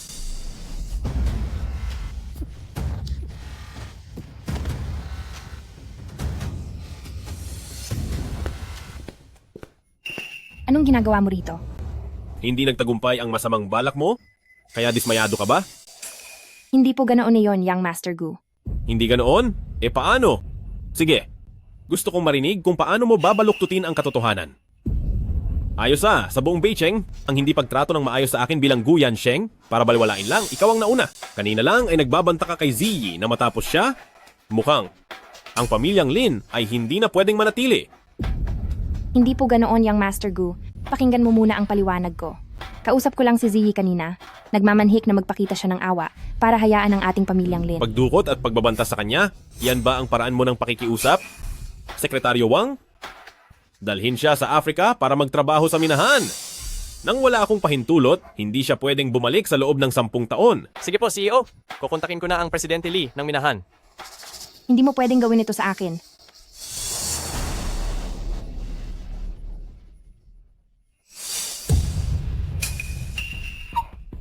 Gu Yansheng, alam kong wala akong laban sa iyo. Pero dahil gusto mo akong mawasak, sisiguraduhin kong hindi ka rin magiging masaya kahit na magkasama tayong magdusa. Isasama ko si Lu Ziyi sa aking pagkawala. Miss Lin, huwag kang gumawa ng gulo. Ang lahat ng sa akin, sinira na ng babaeng walang hiyang ito. Ang katulong na ito ang umagaw sa lahat ng sa akin, kaya naman, isasama ko siyang mawasak sa huli. Mawala ka na, Lu Ziyi. Magbayad ka na, Lu Ziyi. Lin Maui, kung kailangan kong mawala dito ngayon, paano na ang pamilya mo? Pamilya ko? Dati ay may masaya akong pamilya, pero sinira mo ang lahat ng ito. Ikaw ang tunay na may kasalanan. Ano ba ang gusto mo? Ano ang gusto ko? Gusto ko ng 10 bilyong dolyar. Ipadala mo na ang pera sa akin ngayon. At pagkatapos, sa ilalim ng pangalan ko, ibilhan mo ako ng isang pribadong isla. Kaya mo bang gawin iyon? Sige, pakawalan mo siya at ipag-uutos ko agad na ilipat ang pera sa iyo. Subalit, hindi biro ang 10 bilyon, kakailanganin ng kahit kalahating araw bago ito pumasok sa account mo. Kaya lang, mamaya ay pwede ko nang pautos sa sekretary na ipakita sa iyo ang record ng transfer. Talaga bang pakakawalan mo ako? At bibigyan pa ng 10 bilyon? Hindi ako naniniwala. Siguradong pakikilusin mo ang mga abogado sa bintang na panginikil para lang bawiin sa akin ang perang ito. Nangangako ako sa iyo. Huwag kang lalapit. Basta't pakawalan mo si Lu Ziyi, lahat ng hihilingin mo ay ibibigay ko. Gu Yansheng, alam kong napakamakapangyarihan mo at hindi kita kayang talunin. Kung gusto mo akong tapusin, ay kasing dali lang iyon ng pagpuksa sa isang langgam. Pero huwag mong kakalimutan, nahawak ko pa rin si Lu Ziyi. Kapag hindi tumibay ang kamay ko sa kutsilyong ito, maaaring mawala na ang asawa mo.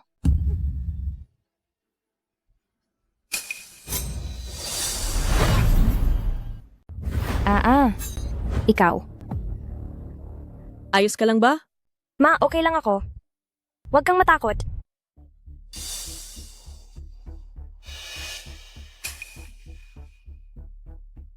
President Gu, nagkamali ako. Pakiusap pakawalan niyo ako. Dahil sa iyo, muntik nang mawala si Ziyi. Kaya sa pagkakataong ito, hindi kita mapapalampas. Secretary Wang, dahil sa sadyang pananakit ni Lin Maui, sisiguraduhin kong habang buhay siyang magbabayad sa kulungan. Huwag, ayoko sa kulungan. Huwag niyo akong ikulong. Masisisira ang buhay ko kapag nakulong ako. Young Master Gu, nagmamakaawa ako sa iyo. Parang awa mo na, pakawalan mo ako. Pakiusap, ayokong makulong. Pagbigyan niyo na ako. Alam ko nang mali ako. Ayaw mong makulong? Sige, ibibigay ko ang gusto mo. Ngayon din, dalhin siya sa Africa para magmina. At habang buhay siyang huwag pakatapak sa Beijing. Ilayo na iyan. Young Master Gu. Young Master Gu. Ma, umuwi na tayo. Secretary Wang. Secretary Wang, nakikiusap ako. Huwag niyo naman akong ipadala sa Africa para magmina. Mabibigyan ko kayo ng maraming pera. Sa loob ng vault ko, may mga alahas doon na nagkakahalaga ng ilang milyong dolyar. Palayain niyo lang ako. Ibibigay ko ang lahat ng iyon sa iyo, Secretary Wang. Miss Lin, ang perang ibinibigay sa akin ni Gu Corporation taon-taon ay mahigit 10 beses na mas malaki kaysa riyan. Pinapayuhan kitang huwag nang magpagod, pumunta ka na sa Africa at magmina. Ilayo na siya. Huwag. Huwag po.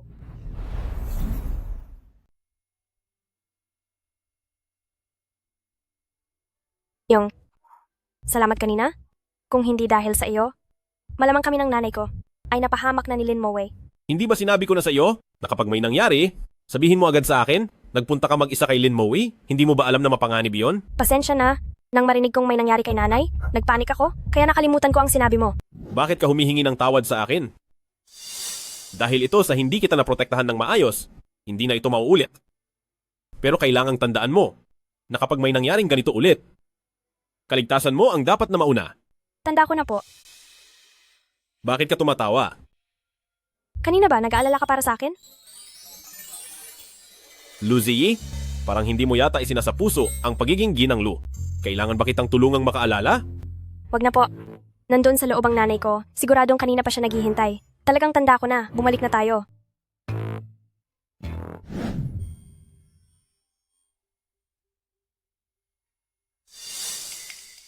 Naku po. Ma. Salamat at nakabalik na kayo. Naku, nung nalaman kong kinuha ng masasamang tao ang nanay mo, halos tumalon ang puso ko sa kaba. Maayos naman ang lahat. Paanong nangyari ang ganoong bagay? Young Master, batang ginang, Kanina dahil sa nangyari, si Madam ay halos hindi makahinga. Ano, ma? Ano na po ang nararamdaman niyo ngayon? Huwag kang mag-alala. O sige na si Mama, mabuti na ang pakiramdam ko. Nga pala, kumusta na ang biyanan mo? Siguradong natakot siya ng husto dahil sa pinagdaanan niya. Sa tingin ko, patirahin na rin natin siya rito para mas maraming makakatulong sa pag-aalaga. Si Mama po, siya. Gusto ni Mama ng katahimikan. At dahil galing siya sa matinding pagkagulat, inayos ko ang tutuluyan niya sa Shanshui Villa sa labas ng lungsod. Nag-arkila rin ako ng mga kasambahay at bodyguard, kaya wag po kayong mag-alala. Maganda sa Shanshui Villa, napapaligiran ng tubig ang 3 panig nito. Mabuti sa kalusugan at tahimik pa. Balang araw, lilipat din ako doon para tumira. Pagdating ng oras, gagawa ako ng paraan para mabisita ang iyong pamilya. Ay nga pala, nagluto ako ngayong araw ng paborito mong pigeon soup. Tikman mo mamaya, tingnan natin kung magugustuhan mo. Magugustuhan ko po. Kahit anong lutuin niyo, ma. Gusto ko po. Napakatamis talaga ng dila mo.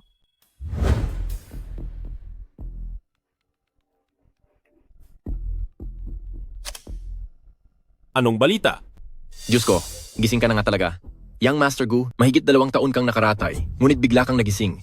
Isa itong himala sa medisina. May kailangan ka ba? Siyempre naman. Young Master Gu, nakalimutan mo na ba ang mga kapatid mo?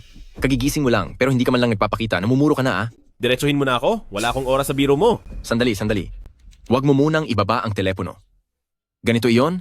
Nabalitaan kong kasal ka na pala? Tamang-tama. At magtitipon kaming magkakaibigan. Kung may oras ka, isama mo ang misis mo para makilala namin. Wala akong oras. Kung ikaw ang wala, iyong misis mo ay meron sigurado. Yansheng, kami ay kilala at maimpluwensya sa Beijing. Mayroon kaming sinasabi doon. Dalhin mo ang misis mo rito para magkakilala tayo sa susunod na. Mangailangan siya, makakatulong kaming mga kaibigan mo, hindi ba? Sige. I-send mo sa akin ang address.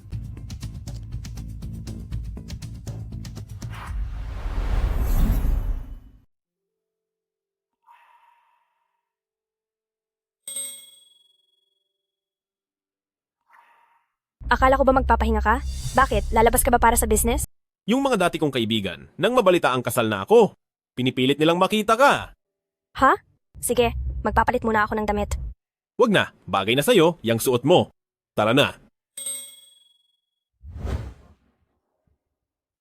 Bakit wala pa rito si Kuya Sheng? Hindi kaya bigla siyang nagkaroon ng gagawin at hindi nasisipot? Hindi naman siguro. Nung tinawagan ko siya kanina, pumayag naman siya. Subukan mong tawagan ulit. Sige po. Pero baka naman talaga ang aming young master ay hindi sisipot sa usapan? Sinong nagsabing hindi ako sisipot? Kuya Sheng,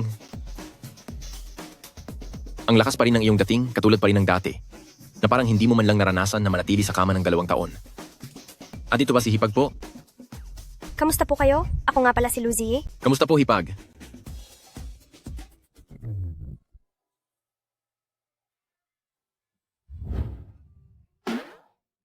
Kuya Sheng, hindi mo yata kami tinuring ng mga kaibigan. Pagkagising mo, dapat hinayaan mo man lang kaming ipagdiwang ito kasama ka. O baka naman si Hipag ang ayaw kang paalisin? Paano mangyayari yon? Mukhang napakabait naman ni sister-in-law at hindi siya ang tipo na mahilig manggulo nang walang dahilan. Masyado namang madaldal itong si Jiaowu.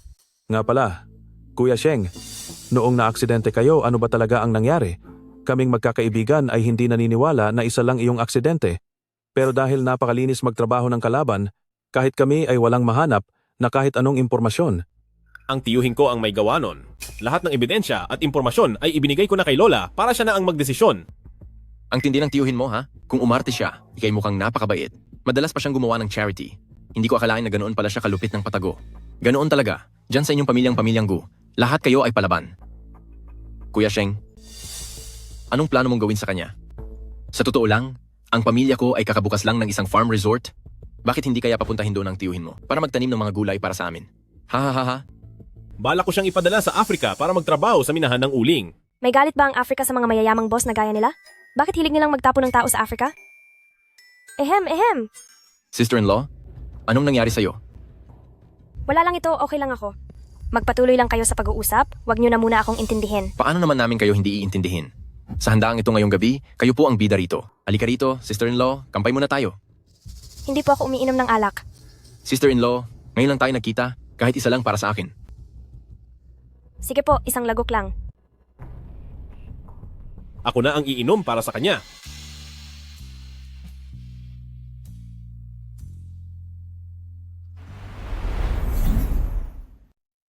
Kuya Sheng, Bakit parang hindi kita nakitang maging ganyan kaasikaso sa babae noon?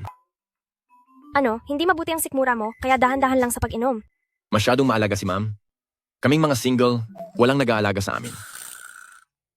Mukhang sa pagkakataong ito, ang proyektong hinahanapan ng pamilyang Zhao ng puhunan kay Gu Corporation ay kailangan ko ng bawiin ng pondo. Ay huwag.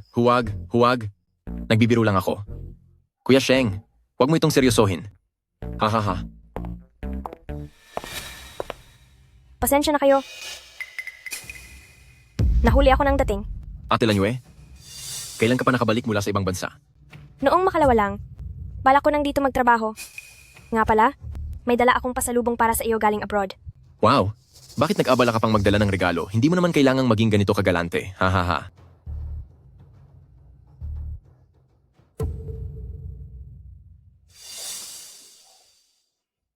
Ano bang ginagawa mo, Tol? Hindi mo ba nakikitang si Kuya Sheng ay sobrang seryoso at malamig ang pakikitungo? Maayos naman ang lahat. Bakit mo pa tinawag ang babaeng iyan dito? Hindi mo ba alam na sa pagitan niya at ni Kuya Sheng ay may tensyon? Hindi ako ang tumawag sa kanya. Hindi ko nga alam na nakauwi na siya. Kusang loob siyang pumunta rito. Yan, Sheng. Matagal na rin tayong hindi nagkita. Yan, Sheng. Kumusta ang buhay mo nitong mga nakaraang taon? Mabuti naman. Yan, Sheng. Ang totoo niyan kaya ako bumalik ay dahil sa'yo. Yan, Sheng. Yan, Sheng. Nagtatampo ka ba sa akin dahil iniwan kita noon? Kaya ganyan ka kagalit? Narito na ako ngayon. Pwede ba tayong magsimula muli? Ayos lang ba sa'yo? Nakakahiya naman. Siya ba ang dating kasintahan ni Gu Yansheng? Sino ka ba? Ako ang asawa ni Yansheng. At saka, pwede ka bang lumayo sa asawa ko? Asawa? May asawa na si Yansheng? Yansheng, totoo ba ang sinasabi niya? Oo. Kasal na kaming dalawa. Si Ziyi na ang aking may bahay at ang babaeng pakakasalan ko habang buhay. Yansheng, siguradong binibiro mo lang ako. Ang laking balita ng pagpapakasal mo, bakit wala man lang akong narinig tungkol dito? Kailangan ko bang magulat sa iyo kapag magpapakasal ako? Kagigising mo pa lang? Paano ka agad nakapagpakasal ng ganito kabilis? Nandito na ako. Pwede pa nating ulitin ang lahat. Ano bang tingin mo sa sarili mo? Sa tingin mo ba, gagawin kong laro lang ang kasal ko para lang inisin ka? Sinasabi ko sa iyo ang totoo. Jiang Lanyue, wala kang karapatang makialam. Yansheng, isang beses na kitang nawala, ayaw ko nang maulit iyon sa ikalawang pagkakataon. Mali ako noon? 2 taon kong pinag-isipan ang lahat. Maaari mo ba akong bigyan uli ng pagkakataong maging maayos muli? Mahal kita ng totoo. Ganoon nga, hindi talaga kayang talunin ng kasalukuyan ang iyong pinakaunang pag-ibig. Mag-inuman na lang kayo, may gagawin pa ako, aalis na ako. Sandali. Jiang Lanyue, maliwanag na ang sinabi ko. Pakiusap, lumayo ka na sa akin mula ngayon. Ayaw kong magkaroon ng mali siya ang asawa ko.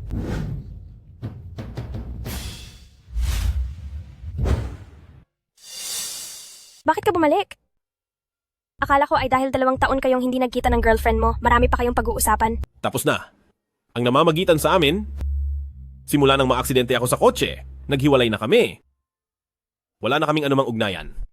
Hindi mo kailangang magpaliwanag sa akin. Wala akong pakialam sa usapan ninyo. Hayaan mo na lang ako. Z, pakinggan mo muna ako. Wala kaming kahit ano. Ginamit ko lang siya para lang itaboy ang ibang mga babaeng umaali-aligid. Halos magkayakapan na kayong dalawa kanina, tapos sasabihin mo na wala lang iyon? Sumama ka muna sa akin pabalik. May tatapusin pa ako sa studio ko. Una ka na munang bumalik. Anong ginagawa mo? Pwede ba? Huwag kang masyadong diktador.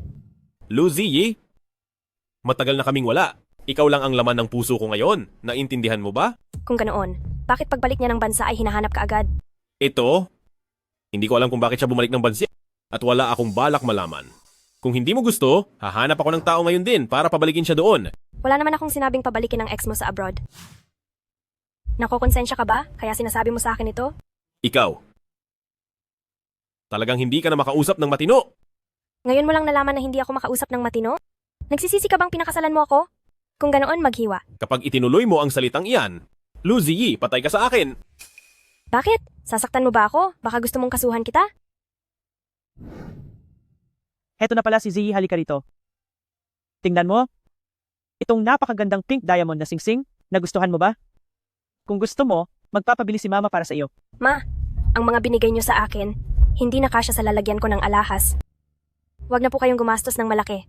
Ano ka ba? Anong sabi mong gumastos? Ikaw lang ang nag-iisang manugang ko, ang ibili ka ay ikinasasaya ko ng sobra. Siya nga pala, Ziyi, bakit namumula ang mga mata mo? Iyon po ba? Masyadong mahangin sa labas? Lipuwing lang po ako ng hindi sinasadya? Maghihilamos lang po ako. Pinagalit mo ba si Ziyi? Ako. Bata ka, kapag nalaman kong ikaw ang nagpaiyak kay Ziyi, malalagot ka talaga sa akin.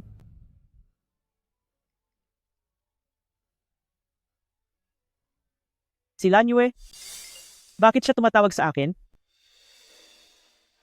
Hello, Lanyue. Hello, Lanyue. Ako ito, Auntie Gu. Kakarating ko lang dito sa bansa at may dala akong mga regalo para sa inyo. Nasa bahay po ba kayo? Gusto ko po sanang dumaan para ibigay ang mga ito. Lanyue, salamat sa pag-alaala mo. Pero hindi ito tamang oras. Dahil narito ako sa Sanya para magbakasyon. Kaya ang mga regalong iyan, hindi na kailangang ibigay. Sapat na sa akin na alam kong naalala mo ako. Sige, usap na lang tayo uli. Ikaw talagang bata ka. Dahil ba ito sa issue niyo ni Lanyue kaya nagalit si Ziyi? Nay, huwag kayong mag-alala. Ako na ang bahalang umayos nito. Suyuin mo at pabalikin agad ang manugang ko. Kapag nalaman kong dahil kay Lanyue kaya naglayas si Ziyi, umanda ka dahil lahat ng ari-arian natin ay ililipat ko kay Ziyi at siguradong wala kang mapapala. Nay, ano po bang ginagawa nyo?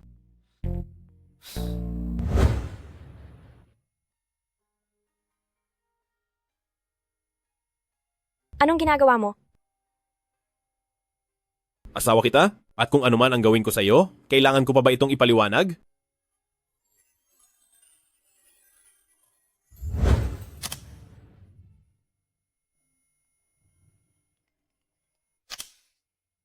Hello, sino ito? Miss Lu, ako ito. Miss Lanyue? Wala rito si Gu Yansheng. Ano? Ako ang hinahanap mo? Sige, pupunta na ako agad.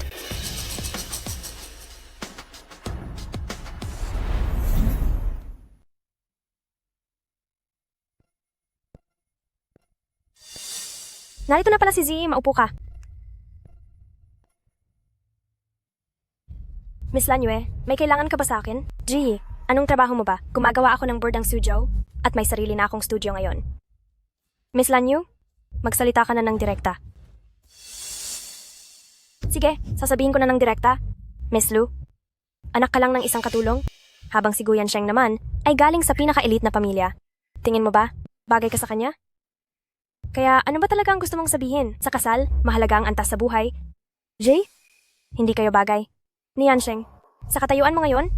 Sa tingin mo, ano ang maitutulong mo kay Yansheng? Miss Lanyue, ang hindi ko alam kung sa anong karapatan ka nagsasalita sa akin ng ganyan. Anong, dahil sa pagiging ex-girlfriend mo?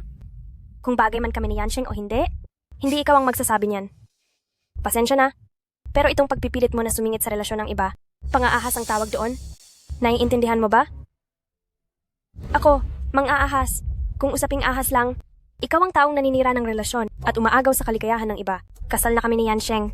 Sa mata ng batas, kami ay legal na mag-asawa. Kaya alam na nating lahat kung sino talaga ang mang-aahas. Heto ang 10 milyong dolyar. Sapat na ito para sa iyo at sa nanay mong pipi para mamuhay ng matiwasay habang buhay. 10 milyong dolyar? Hindi pa sapat ang halagang iyan kumpara sa barya lang na binibigay sa akin ng nanay ni Yansheng. Ang mga alahas na regalo sa akin ng nanay ni Yansheng, kung pagsasama-samahin ay aabot sa 100 milyong dolyar. Miss Lanyue, 10 milyong dolyar lang para paalisin ako. Hindi ba masyado mo naman akong minamaliit? Isang rare na pink diamond. At ang laki nito ay nagkakahalaga ng hindi bababa sa 100 milyong dolyar. Well, wala akong alam tungkol diyan. Pinilit ako ng nanay ni Yansheng na tanggapin ito at hindi ko naman pwedeng tanggihan ang kanyang kabutihang loob, hindi ba? Lu Ziyi, totoo nga na dahil sa kapangyarihan ay pilit kang kumakapit kay Yansheng. Ang mga babaeng katulad mo ay sadyang nakakahiya. Baka marami ka nang nakitang tulad ko, pero ako ang gusto ni Yansheng. Sabihin mo sa akin, nakakainis ba iyon? Nagdadalang tao ako. Ano? 2 taon nang nakalipas matapos ang hiwalayan namin ni Yansheng. Naaksidente si Yansheng sa isang banggaan sa kalsada. Noon ay gumuho ang mundo ko. At nang pumunta ako sa ibang bansa, nalaman kong nagdadalang tao pala ako. Alam kong hindi ka naniniwala, kaya pati ang paternity test result ay dinala ko rito.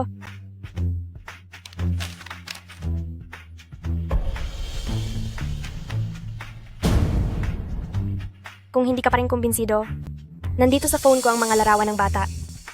Alam kong mali itong nagawa ko sa'yo, pero walang kasalanan ng bata rito. Ayaw kong lumaki ang anak ko na walang ama. Galing ka rin sa hiwalay na pamilya. Maiintindihan mo ako, hindi ba? Kailangan ng bata na lumaki sa isang buong pamilya. Hindi siya pwedeng walang tatay. Pakiusap, parang awa mo na sa bata. Ang mga sinasabi mo, totoo ba ang lahat ng iyan? Ziyi? Pasensya na po. Hindi ko naman ginustong mangyari ito, pero ayaw kong lumaki ang bata sa isang hindi buong pamilya. Alam kong mauunawaan mo ako. Tama ba? Naintindihan ko na? Aalis na ako sa lalong madaling panahon.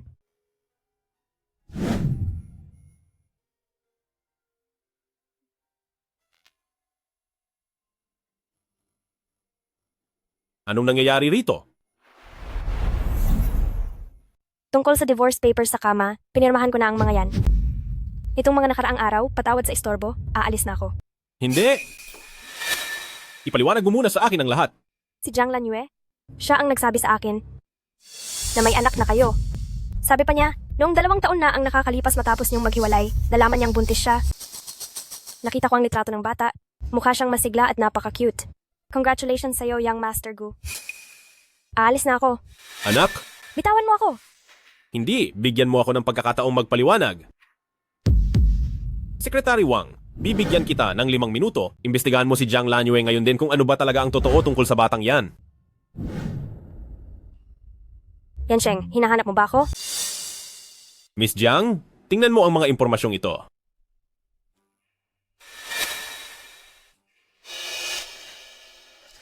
Ito, ang mga ito. Bakit ka nagsinungaling?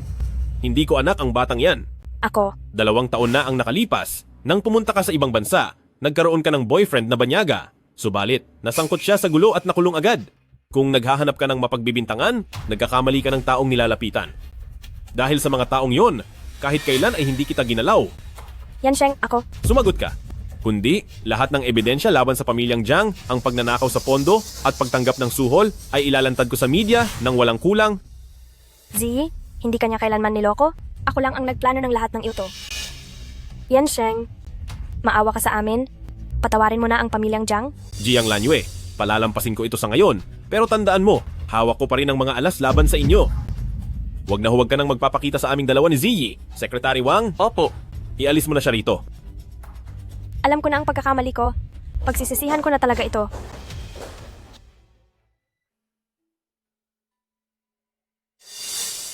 Patawad po. Dapat ay nagtiwala ako sa inyo. Huwag na itong mauulit. Kuya Sheng, huwag kang magpadalos-dalos, nasa sala tayo. Asawa kita. Huwag mo namang asahan na maging santo ako. Tama, halikan mo na siya agad. Napakahusay talaga ng anak ko. Ito na ba ang sinasabi nilang astig na CEO?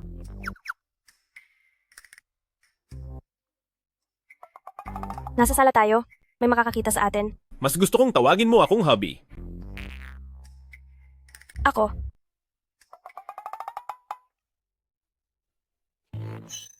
Ikaw. Inaapi mo ako.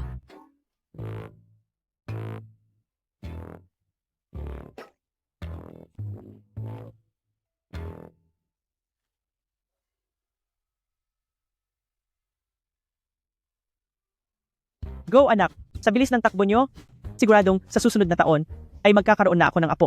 Ay naku, Secretary Wang, mula ngayon, anselahin mo na ang mga dinner meeting na hindi naman masyadong importante. Ngayon kasi, si Yan Sheng ay isa ng may bahay. Ma. Tialin? Opo. Tara na, huwag na tayong tumambay dito. Nakakaabala lang tayo sa dalawa.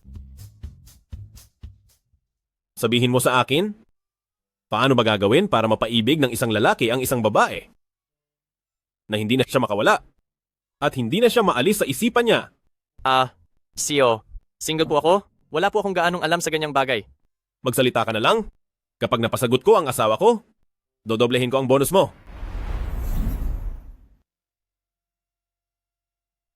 CEO, kung ganoon po ay magtatapat na ako. Sa totoo lang po, para mapukaw ang damdamin ng babae sa isang lalaki, bukod sa magkaparehong pananaw, pagkakasundo sa mga hilig, at ang itsura, mayroon pang isa na mahalagang sangkap, ito ay ang pagbigay sa kung anong gusto niya. May punto ka, ituloy mo lang. Ang ibig sabihin po niyon, kung iisiping mabuti, ay kailangan mong malaman kung ano ang mga hilig niya. Kung mahilig siyang kumain, dapat po kayong matutong magluto. Ika nga po sa kasabihan, para makuha ang puso ng isang tao, daanin mo muna sa kanyang tiyan. CEO, gusto niyo po bang sumubok ng isang candlelight dinner? Kung ganoon ay maghahanap ako ng magtuturo sa akin kung paano magluto ng steak. At bukas, bibigyan ko ng sorpresa si Ziyi. Sige po, CEO.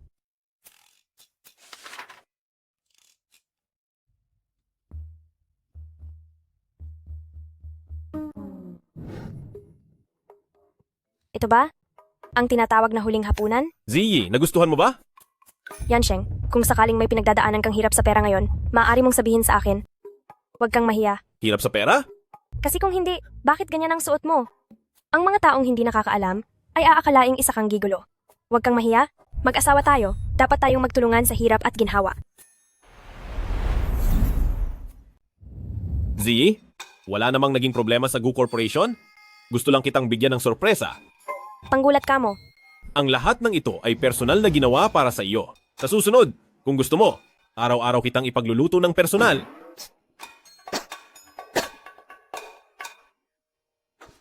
Guyansheng, ikaw, naposes ka ba ng kung sino ngayong araw? Bakit parang ang garbo ng kilos mo? Sinusunod ko lang ang turo ni Secretary Wang. Sabi niya, dapat daw ay makapal ang mukha sa panliligaw. Hindi mo naman kailangang gawin yan? Dahil gusto rin kita. Ibig bang sabihin ay hindi mo napipirmahan ang divorce agreement basta-basta?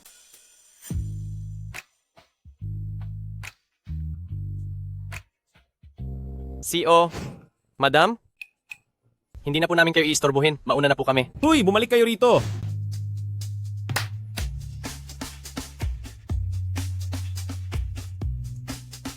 Ang lahat ng ito ay mula sa mga kilalang luxury brands sa buong mundo na bagong labas na custom couture ngayong taon. Yansheng, nang walang anuman, bakit bigla kang nagpadala ng napakaraming damit? Magwa-80 taon na ang Lola Gu ko. At siguradong pupunta ang lahat ng mga tanyag na tao rito sa Beicheng. Ikaw ang asawa ng isang Gu Yansheng, kaya gusto kong ikaw ang pinakamaganda sa lahat para mainggit ang lahat ng tanyag na tao sa Beicheng. Pero, masyadong marami naman yata ito. Tingnan mo kung may nagustuhan ka. Kapag wala kang mapili, pakukontakin ko ang mga custom designers mula sa ibang bansa para pumunta rito at gumawa ng pasadyang damit para lang sa iyo. Wag na. Sapat na po ang mga ito. Ituloy nyo na.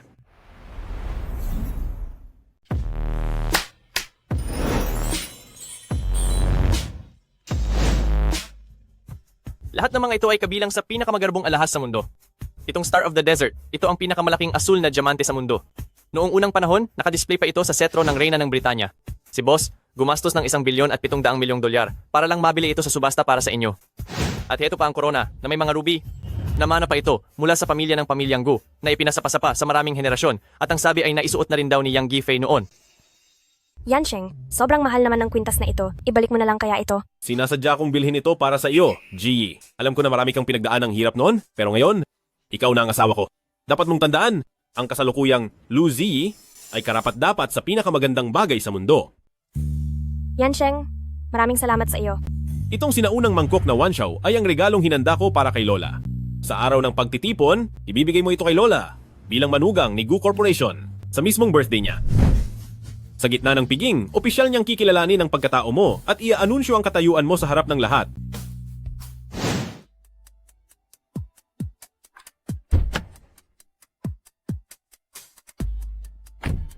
Malapit na ang kaarawan ng matandang yon. Sa pagkakataong ito, babawiin ko na ang pamumuno sa pamilya-pamilyang Gu. Malalaman din ni Matriarch Gu sa tamang panahon na kayo lang ang tanging karapat-dapat na pinuno ng pamilyang Gu.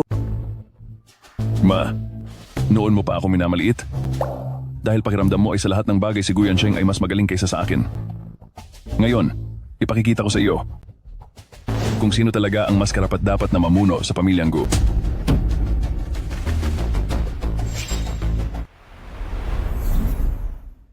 Oo nga. Diyos ko, ang tagapagmana na si Gu Yansheng. Tama ka. Para siyang isang artista sa kagwapuhan. Hindi mo man lang mahahalata na 2 taon siyang naging paralisado. Ang asawa ng tagapagmana ay napakaganda rin. Puro ganda lang ang mayroon siya, parang isang display lang, at galing pa sa mababang pamilya. Balita ko ang nanay niya ay isang piping katulong. Para sa akin, si Matriarch Gu ay hinding-hindi tatanggap ng ganyang apo sa tuhod. Baka mamaya ay magalit iyon ng husto at palayasin siya. Ngayon ang ika-80 kaarawan ko. Salamat sa inyong lahat kahit abala kayo ay naglaan kayo ng oras. Dito sa araw na ito, nais kong ipakilala ang isang tao sa inyo ng formal. Ang aking apo sa tuhod, si Luzi. Ang batang ito, noong nakaraang panahon noong nasa pinakamahirap na sitwasyon ang apo ko ay pinakasalan siya. At pagkatapos ay nagising na ang apo ko, siya talaga ang nagdala ng swerte sa kanya. Sakto at si Pamilyang Gu ay hawak na ni Yansheng ngayon. Kaya ngayong araw, bilang ako ang grandmother, ako na ang magdedesisyon na ang 20% ng shares na hawak ko ay paghahatiin kina Ziyi at Yansheng. Kung may hindi rerespeto kay Ziyi, parang kinalaban nyo na rin ako, pati na ang Pamilyang Gu. Grandmother, ang mga shares ng Pamilyang Gu ay masyadong mahalaga, hindi ko po ito matatanggap. Z, ikaw ang ginang ng Pamilya Gu ngayon. Kung ang shares ng Pamilyang Gu ay hindi ibibigay sa iyo, kanino pa ba dapat? Tanggapin mo na ito, isipin mo na lang na ito ay galing sa puso ni grandmother. Grandmother, sana ay mabiyayaan kayo ng mahabang buhay at manatiling malakas. Mahal ko nga po sa tuhod, napakagandang mangkok na ginto ito. Napakamalalahanin mo talaga. Sandali. Sinong yan?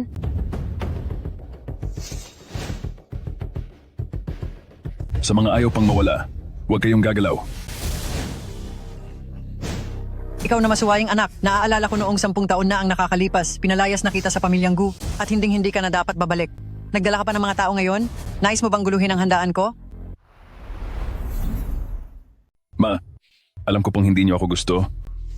Pero sana naman ay huwag niyo namang sirain ang mga negosyo ng Pamilyang Gu. Kung ang mga shares ay ibinigay kay Gu Yansheng, ay maintindihan ko pa.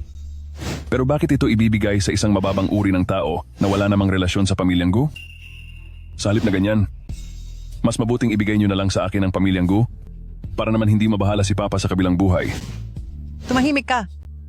Ikaw na suwail na anak na itinakwil na ng pamilyang ito. Anong karapatan mong utusan ako sa dapat kong gawin?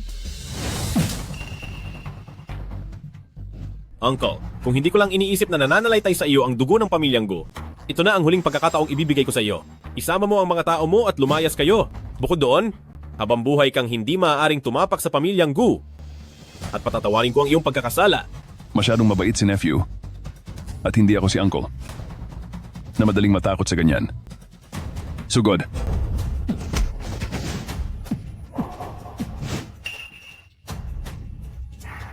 Uncle, ikaw ang naghahanap ng ikapapahamak mo? Huwag mong sisihin si nephew kung wala siyang awang ipakita sa iyo. Naghanda ka pala ng mga tauhan? Ang bawat kilos mo ay nasa kontrol ni Yansheng.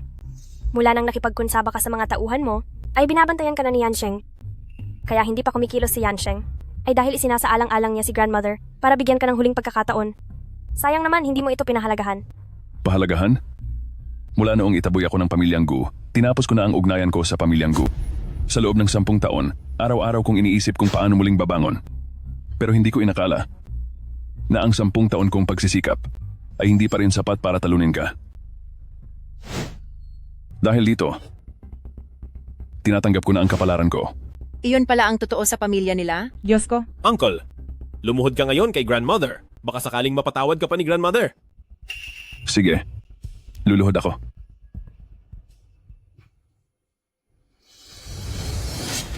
Grandmother, mag-ingat ka. D. Huwag kayong lalapit. Dahil kung hindi, idadamay ko siya sa pagkawala ko. Napapaligiran ito ng mga tao ni Yansheng. Kung sasaktan mo ako, hindi ka rin makakaalis dito ng buhay. Tumahimik ka. Subukan mong magsalita pa ng isa pang salita. At uunahin kong hiwain ang maganda mong muka para habang buhay kang mahihiyang humarap sa mga tao. Pakawalan mo si Ziyi. At bilang pinuno ng Pamilyang Gu, ititira kitang buhay. Kapag sinubukan mong saktan si Ziyi, isinisumpa kong pagbabayarin kita ng higit pa sa inaakala mo. Sige lang. Tutal ay para rin akong dagang nagtatago sa loob ng 10 taon. Ngayong nariyaan si Batang Ginang ng Pamilya Gu na madadamay sa akin, hindi na rin ako lugi. At ikaw naman, hahayaan kong mawala ang mahal mo at habang buhay kang magdurusa na parang nasa impyerno. Z, ayos ka lang ba? Ayos lang po ako. Yansheng, alam ko, naililigtas mo ako. Ilayo siya sa akin, itapon sa ibang bansa, at huwag nang babalik pa sa Pamilyang Gu. Grandmother, sandali po. Mayroon pa siyang kaso na hindi pa niya naipaliliwanag ng maayos. Noong nabangga po kayo 10 taon na ang nakararaan, natatandaan niyo pa po ba? Siyempre, natatandaan ko. Noong oras na iyon, nakahiga lang ako sa ospital ng buong kalahating buwan. Hanggang ngayon ay nakakatakot pa rin itong isipin. Kung hindi dahil kay matandang Ginoong Lin na sumagip sa akin, marahil ay wala na ako noon pa. May ibang katotohanan po sa nangyari noon. May kinalaman ito sa ama ni Ziyi. Hindi ba't nawala ang papa ko dahil sa paggawa ng kabutihan? Ziyi, kumalma ka lang. Malalaman mo rin ang totoong nangyari. Sige, ilabas ang mga tao.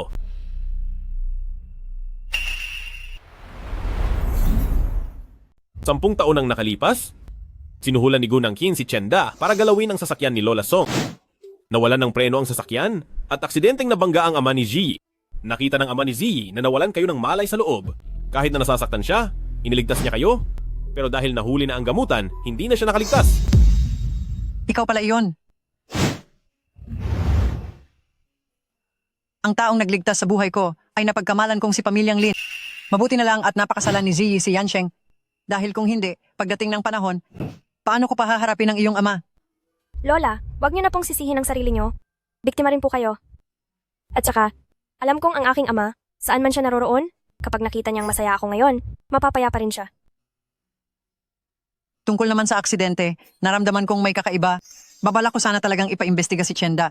Pero nalaman kong nagpanggap si Chenda na kinuha ang sariling buhay at wala na talagang iniwang bakas, kaya hinayaan ko na lang. Kinalaunan, dahil sa pangungupit mo sa mga ari-arian ng Gu Group, pinalayas kita sa pamilyang Gu. Pero bago ka man lang umalis, binigyan pa kita ng sapat na pera para hindi ka na sana mahirapan sa buhay. Ngunit paulit-ulit ka pa rin nagkakamali. At hindi ka man lang nagbabago. Matriarch Gu, napilitan lang din ako noon. Nagkasakit po ang aking ina, nataranta lang ako at nawala sa sarili, kaya patawarin niyo na po ako. Ilayo na ang dalawang ito, ibigay sila sa mga autoridad. At hayaan silang habang buhay na, pagbayaran ang kanilang mga kasalanan. Matriarch Gu, Hija, pasensya na at nahirapan ka. Sa hinaharap, kapag hindi naging maganda ang trato sa iyo ni Yansheng, sabihin mo lang sa akin at lola mo ang bahala sa kanya. Lola, ngayon pati kayo at ang nanay ko ay mga kakampi na ni Ziyi. Sa higpit ninyong dalawa, nabantayan siya. Natatakot na ako sa kung anong mangyayari sa akin.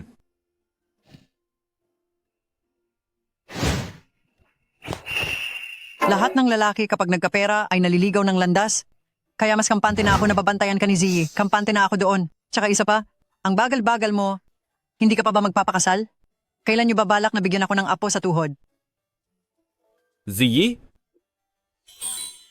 Papayag ka bang maging asawa ko? Mahirap man o mayaman? May sakit man o malusog? Handa ka bang makasama ako hanggang sa pagtanda? Sa buong buhay nating dalawa? Oo, payag ako.